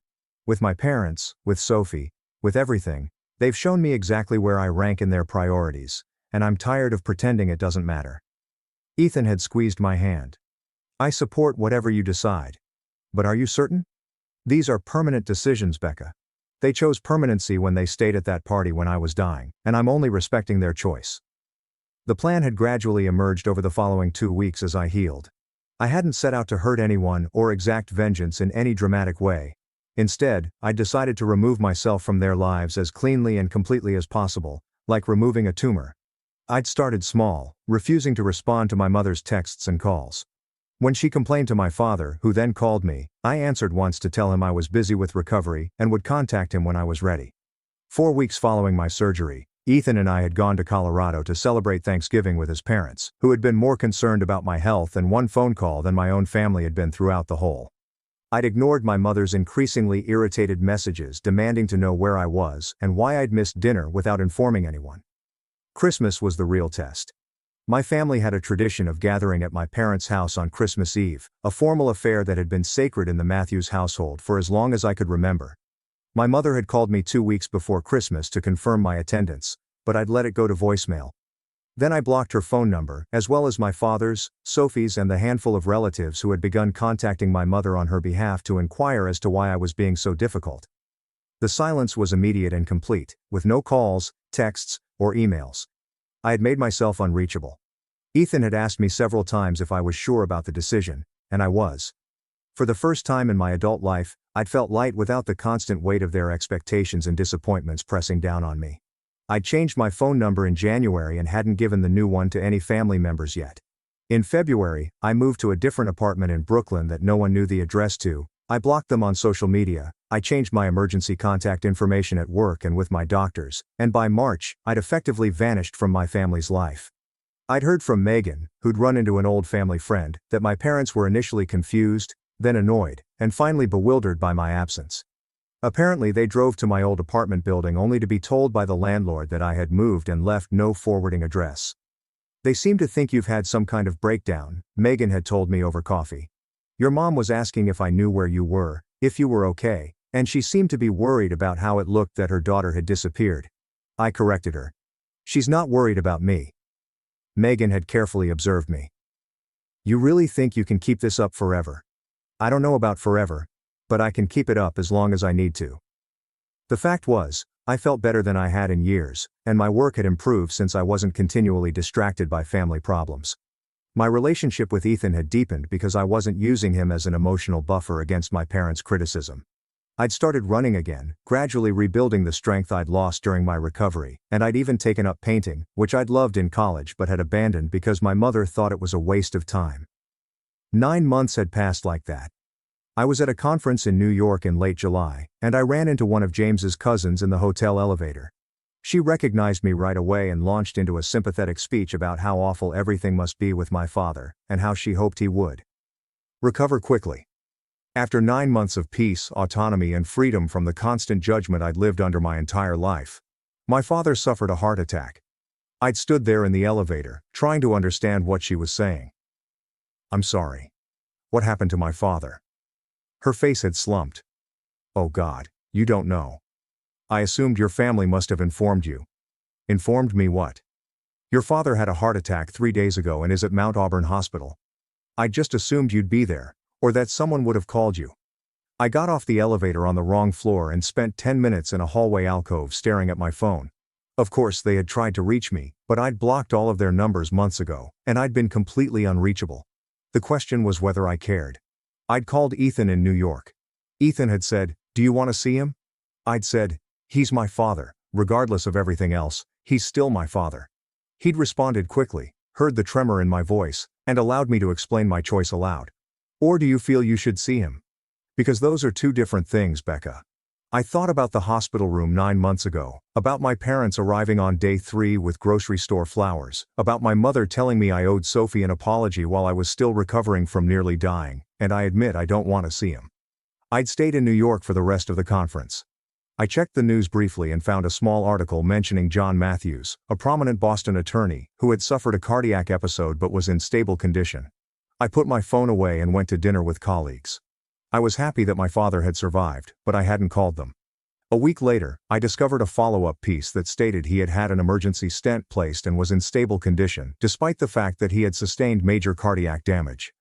In September, nearly a year after the gala that nearly killed me, I was at a restaurant in Cambridge with Ethan, celebrating my promotion to senior director, when I looked up from my menu and saw Sophie standing 3 tables away. Sophie had seen me at the exact same time. Her face had gone through a series of expressions, surprise, confusion, and anger, before she'd excused herself from her dinner companions and walked directly to our table. "Julia," her voice had been sharp enough to cut. "Where the hell have you been?" I'd set down my menu carefully. "Sophie, nice to see you." "Nice to see me. Are you kidding?" She'd kept her voice low, conscious of the other diners, but her rage was clear. "Dad had a heart attack, and you couldn't even be bothered to pay him a visit in the hospital. You blocked all of our phone numbers, so I didn't even know he had a heart attack. Mom and Dad have been searching for you for over a year. You cut us off completely, as if we meant nothing to you." Her hands were shaking. "What is wrong with you?" I'd looked at my sister, this person I'd grown up with and barely recognized anymore, and felt nothing but a distant sort of sadness. "I nearly died. Sophie on an operating table while you and Mom and Dad were at your party eating cake. That's not fair. We didn't know how serious it was. The ambulance said you were stable. I flatlined twice during surgery. The doctor said I came within minutes of dying, and no one from my family came to the hospital that night." I kept my voice steady. "You texted me days later to apologize for the timing." Sophie flushed. I didn't know what to say. "It was awkward." "It was awkward." I'd repeated. "My near-death experience was awkward for you. You're being unfair. Mom and Dad came to see you. They brought you flowers. 3 days later, after calling me melodramatic and suggesting I'd ruined your party on purpose, I picked up my water glass just to do something with my hands. You want to know what's wrong with me? Nothing. For the first time in my life, nothing is wrong with me. I'm well and happy, and I have people around me who truly care whether I live or die. We care, Sophie had persisted, but the words had sounded empty. You worry about how my absence affects you? That's not the same thing. So what? You're just never going to speak to us again? You're going to pretend you don't have a family? I'm not pretending anything. I'm simply choosing not to maintain relationships with people who've demonstrated that I don't matter to them unless I play the role they want me to play. Sophie had stood there for another moment, her mouth opening and closing as if she'd wanted to say something else but couldn't find the right words. Ethan had reached across the table and squeezed my hand. Are you okay? He had asked. Yeah, I'd said, surprised to find that I meant it. I really am. The final piece had come 3 months later, in November, almost exactly a year after the gala. I'd been at my apartment when someone buzzed from the lobby, and the doorman had called up to tell me that Catherine Matthews was there and wanted to see me. I almost told him to send her away, but something in his voice, some note of concern, had made me pause. Is she all right? She seems quite distressed. Miss Matthews, she's been crying. I told him to send her up, and I'd waited by the door of my apartment with my arms crossed and my defenses fully raised. My mother had looked smaller than I'd remembered. She was older. Her lipstick was stained from weeping, and she'd been gripping her purse like a lifeline. Julia. Her voice had cracked on my name. Please, can we talk? I'd allowed her in, but hadn't offered her a seat. We'd stood in my entrance, 2 feet away but worlds apart. Mom, what's wrong? It's your father. He had another episode yesterday. They don't think he has much time. His heart is failing. The shock was sudden and disorienting. I assumed he'd recovered. The article stated he was okay. He wasn't managing his medicine properly. He resumed working too many hours. I'd stood in my apartment, gazing at my mother weeping, trying to find any emotion in what she'd just told me. His heart was weakening, and she'd started crying in earnest yesterday. Julia, please. He's begging for you. He wants to see you before. That night when I was dying. Why didn't you come to the hospital? My mother wiped her eyes, smearing her mascara even more. I was filled with sadness, grief, and anger because he had allowed his health to deteriorate, but the well from which I had drawn my entire life had run dry. Julia, your father is dying, and I nearly died while you ate cake and posed for photos, so I'll ask again. Why didn't you come to the hospital? She'd looked genuinely confused, as if she couldn't understand why I was bringing up something so obviously ancient and irrelevant. The doctor said you were in surgery, and there was nothing we could have done.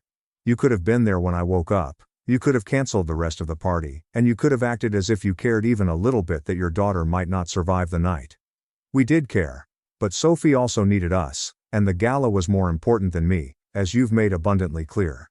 My mother's face had hardened, some of her usual steel returning. You've always been jealous of your sister, and even now, you can't let go of that petty resentment long enough to be there for your dying father. I'm not jealous of Sophie. I'm angry that my parents valued her party over my life. It wasn't like that. It was exactly like that. And the worst part is that you still don't believe you did anything wrong. Even now you're asking me to drop everything and come to Dad's bedside, and you can't understand why I might hesitate after you couldn't do the same for me. That's different. How? She'd opened her mouth, closed it and opened it again. You survived by chance? The surgeon told Ethan it could have gone either way. I survived despite your absence, not because of anything you did. So this is it? My mother's voice had turned bitter. You're going to let your father die without saying goodbye because you have a grudge against a party? It wasn't about the party, Mom. It was never about the party. It was about the fact that when I needed you the most, you chose something else. Someone else. And then you had the audacity to tell me I was being melodramatic and that I owed Sophie an apology. I was upset, and the entire evening had been ruined. My mother straightened her shoulders, her tears drying as her natural imperious nature reasserted itself. It didn't matter that I'd nearly died, that I'd been bleeding internally for days, or that you'd called me dramatic when I said I couldn't come. What mattered was that your plans had been disrupted. You've decided we're the villains in your story, and nothing I say will change that. But your father loves you, Julia, and he's dying. Can you really live with yourself if you don't say goodbye? I pondered that question for a long time, and the answer surprised me with its clarity. Yes, I said I could, since I had already said goodbye when I woke up in the ICU and realized none of you cared enough to be there. Anything else would be repeating myself. You'll regret this maybe, but it'll be my sorrow, not yours." My mother had departed without saying anything else. I'd watched from my window as she got into her car and drove away, waiting for the guilt or grief to hit me. But it never did. My father died 3 days later, according to an obituary in the Boston Globe, and the service was held at a church in Cambridge, with speeches from colleagues and family members. I'd read the whole thing, sitting at my kitchen table, drinking coffee, and feeling disconnected from the entire narrative. Ethan had been worried about me. "Are you sure you're okay?" It's normal to have complicated feelings about this. I'm sure I'm sad that he's gone. But I'm sad the way I'd feel about any person dying. Not about losing my father. I'd looked up at him. Does that make me a bad person? Number. Sophie had gotten my new phone number. Most likely from a mutual contact or an old colleague, and left a voicemail after the funeral. I'd listened to it once and she'd been sobbing, calling me heartless and cruel, accusing me of killing our father with my selfishness by not being there when he needed me the most. I erased the message without answering, and the months that followed were quiet. I'd pushed myself into work, gotten engaged to Ethan that spring, and begun planning a modest wedding for just close friends, creating a life that left no room for the family I'd been born into. A year after my father's death, nearly 1.5 years after the gala, I was walking through Boston Common when I saw my mother sitting on a bench, alone feeding pigeons from a bag of breadcrumbs, and she looked so diminished that I almost walked past without recognizing her. Most people were polite enough not to press for details, so I developed a simple response. "We're not in contact." I sat alongside her, keeping a careful distance, and asked her how she was. She looked up as I approached, and our eyes connected. I saw her register who I was, and her face go through a dozen micro-expressions before landing on something that looked like resignation. "I'm okay." Her voice had been quiet, lacking its usual sharp edges. "How are you?" "I'm well. I got engaged." "Congratulations," she'd said automatically and without inflection. "To Ethan." "Yes." We'd sat in silence for a while, watching the pigeons fight over breadcrumbs. "Your sister got married last month." My mother had finally said. "Small ceremony, just family." "So what's left of it?" "I hope she's happy." "She is. James treats her well." Another pause. "She occasionally asks about you." "Does she?" "She feels bad about what happened, about everything." "She should." My mother had turned to look at me then. "Really? Look at me. Do you hate us?" The question had remained in the air between us. I considered lying, saying something diplomatic, but settled on the truth instead. "No, I don't hate you. I just don't need you anymore." "That's worse somehow." She'd laughed, but it sounded more like a sob. "Hate would at least mean we still mattered to you. You had a choice, Mom. Every single day, you had a choice about how to treat me, prioritize me, and show up for me. And every single time, you chose something else. Someone else. Eventually, I stopped waiting for you to choose me. I chose you because I'm your mother, and choosing me would have meant acting like it." She crumpled the empty bread bag in her hands. "Your father had asked for you before he died. Did you know that? Not just that night when I came to your apartment in the hospital in those final hours. He kept saying your name. The information had landed without impact. I'm sorry he died wanting something I couldn't give him, but he taught me that lesson himself. People don't always get what they want, especially if they've spent years making it clear that someone doesn't matter to them. We never said you didn't matter. You didn't have to say it, Mom. You showed me over and over again. The gala was just the last confirmation of something I'd known my whole life. I don't know how to mend this. You can't. That's what I've been trying to tell you. There's nothing to fix because I'm not broken, I'm just done. So this is permanent. You're never coming back." I stood up, brushing invisible crumbs from my jeans. "I'm not coming back because I was never really there to begin with. You were so busy polishing Sophie into the perfect daughter that you never noticed I'd left. Julia, I hope you have a good life, Mom. I genuinely mean that. I hope Sophie's marriage is happy, and you get grandchildren and all the things you wanted. I just won't be a part of it." I walked away then, leaving her on that bench, and I hadn't looked back. That was 4 years ago, and I'm 35 years old. I married Ethan in a ceremony at a vineyard in Napa Valley in front of 50 of our closest friends. We bought a house in Newton. I became a partner at my firm last year, and we're talking about starting a family. My life is full and rich and completely separate from the people who raised me, but sometimes I wonder if I made the right choice. These thoughts usually come late at night when Ethan is asleep beside me and I'm scrolling through my phone, seeing other people's family photos and feeling that phantom ache where something used to be. But then I remember the hospital bracelet. I remember the cold of the operating table. I remember waking up and realizing that the people who were supposed to love me the most in the world had chosen a party over my life. And I remember that choosing myself was not a form of vengeance, punishment, or even a choice at all. It was survival. Last week I received a letter forwarded through my old law school address. It was from Sophie, written in her precise handwriting on expensive stationery, and she wanted me to know she was pregnant, due in January. She said she had been thinking about family and what it means and how she wished things were different between us.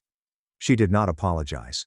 Not for the gala, not for the text about timing, not for anything. She just said she hoped that the baby could be a fresh start for all of us.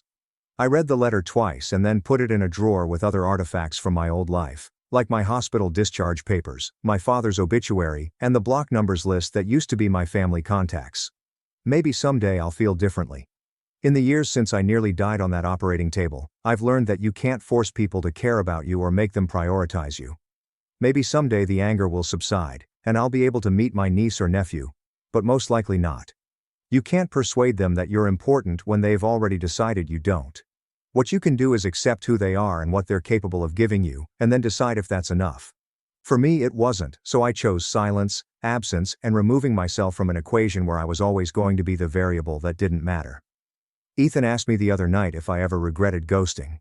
We were cooking dinner together, moving around our kitchen in the synchronized way of people who've learned each other's rhythms, and he asked the question casually, as if he'd been thinking about it for a while. Do you ever wish you'd given them another chance?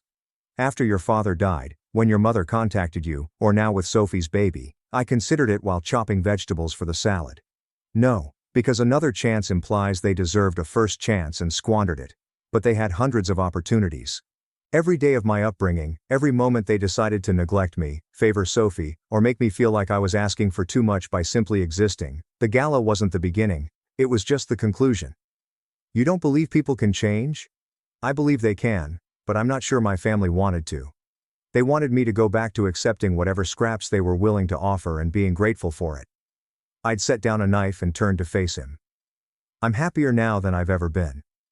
Doesn't that tell you something? He drew me into a hug, careful and gentle like he'd been that day in the ICU. It tells me you made the right choice, and most days I absolutely believe that. But there are still moments when I see a mother and daughter shopping together and laughing, or I watch a family reunion video on social media, or I hear someone casually mention Sunday dinner at their parents' house, and I feel the loss of something I never really had but always wanted. I mourn for the family I should have had, the parents who would have rushed to the hospital and held my hand through the fear, the sister who would have canceled her party to be with me, its ability to survive trauma and heal itself even when the damage appeared catastrophic. I like to think I've done the same thing emotionally. The trauma of being unloved by the people who were supposed to love me unconditionally nearly destroyed me, but I cut out the infected parts, gave myself time to heal, and rebuilt something stronger in its place. My phone has been silent for 4 years, there were no calls from blocked numbers, no letters, except Sophie's pregnancy announcement, no surprise visits or dramatic confrontations. They'd finally realized that I meant what I said, that I wasn't bluffing, throwing a tantrum or waiting for them to grovel enough to earn my forgiveness. I was simply done. Here's the thing about being done. It's not dramatic, it's not vengeance. It's not even particularly satisfying in the way you might expect. It's just peace. I don't lie awake at night fantasizing about scenarios in which they finally understand what they did to me. I don't fantasize about them suffering the same way I did, learning through their own pain what it's like to be abandoned when you need someone the most. I suppose my father's heart attack gave them a taste of that. My mother reaching out to me in desperation, my phone remaining silent, her having to accept the fact that I wasn't coming no matter how much she needed me to, but I didn't orchestrate it, I didn't plan it, and I didn't even feel particularly vindicated when I found out about it later. I just felt nothing, and maybe that's the true revenge, if you want to call it that. I've grown entirely apathetic to whether my family suffers or flourishes, struggles or succeeds, lives or dies. I don't hate them enough to hurt them, but neither do I love them enough to rescue them. When I get pregnant and hold my child for the first time, I know I'll think about my parents, how they failed me, and how I'll work every day not to fail my own children. Strangers who happen to share my DNA and last name in my childhood home, but strangers nonetheless. Ethan and I are currently trying for a baby. I'll teach my children that they matter, that their pain is real and valid, That when they say they're hurting, I'll believe them instead of dismissing them as dramatic. That no party, event, or social obligation will ever be more important than their well-being, and that I'll do all of this without ever meeting their grandchildren. Perhaps this makes me cruel. In the future, my children may wonder why they don't have grandparents on my side, and I'll have to explain that sometimes love isn't enough, that sometimes biology doesn't trump boundaries, and that the healthiest thing you can do is walk away from people who hurt you. But I believe they'll understand because I'll raise them in a home where understanding comes naturally, where their feelings are respected, and where they never have to choose between being heard. And the other day, I was cleaning out my closet and discovered the champagne-colored dress I'd worn to the gala, the one that had been ruined with blood. I'd kept it for some reason, shoved it in the back of a garment bag and forgotten about it until my hand landed on the familiar fabric. I pulled it out and looked at it for a long time. The stains had set permanently, dark rust-colored patches across the silk. It was unwearable, unsalvageable, and I threw it in the trash without hesitation. Some things can't be cleaned, repaired, or made beautiful again. Some damage is too fundamental, too deep, and the only option is to let it go and move on to something new. That dress isn't a metaphor, but maybe it is. Either way, it's gone and I'm still here. I'm still here, living a life that my family will never see, creating a future they will never see, and becoming a person they will never truly know. And I'm fine with that. In fact, I'm happy because choosing myself gave me the freedom to become someone I actually enjoy. So, no. I don't feel guilty. I don't lie awake at night wondering if I should have tried harder, forgiven more readily, or given them the chances they never deserved. I simply move on. My life is proof that you can not only survive, but even thrive, when you are unloved by your family. They wanted me to need them, and they expected me to eventually miss them enough to forget what had happened. You can construct something greater from the debris of shattered relationships and unmet expectations. All you have to do is be willing to let go. I let go 4 years ago on an operating table when I flatlined twice and no one from my family noticed, and I've been free since.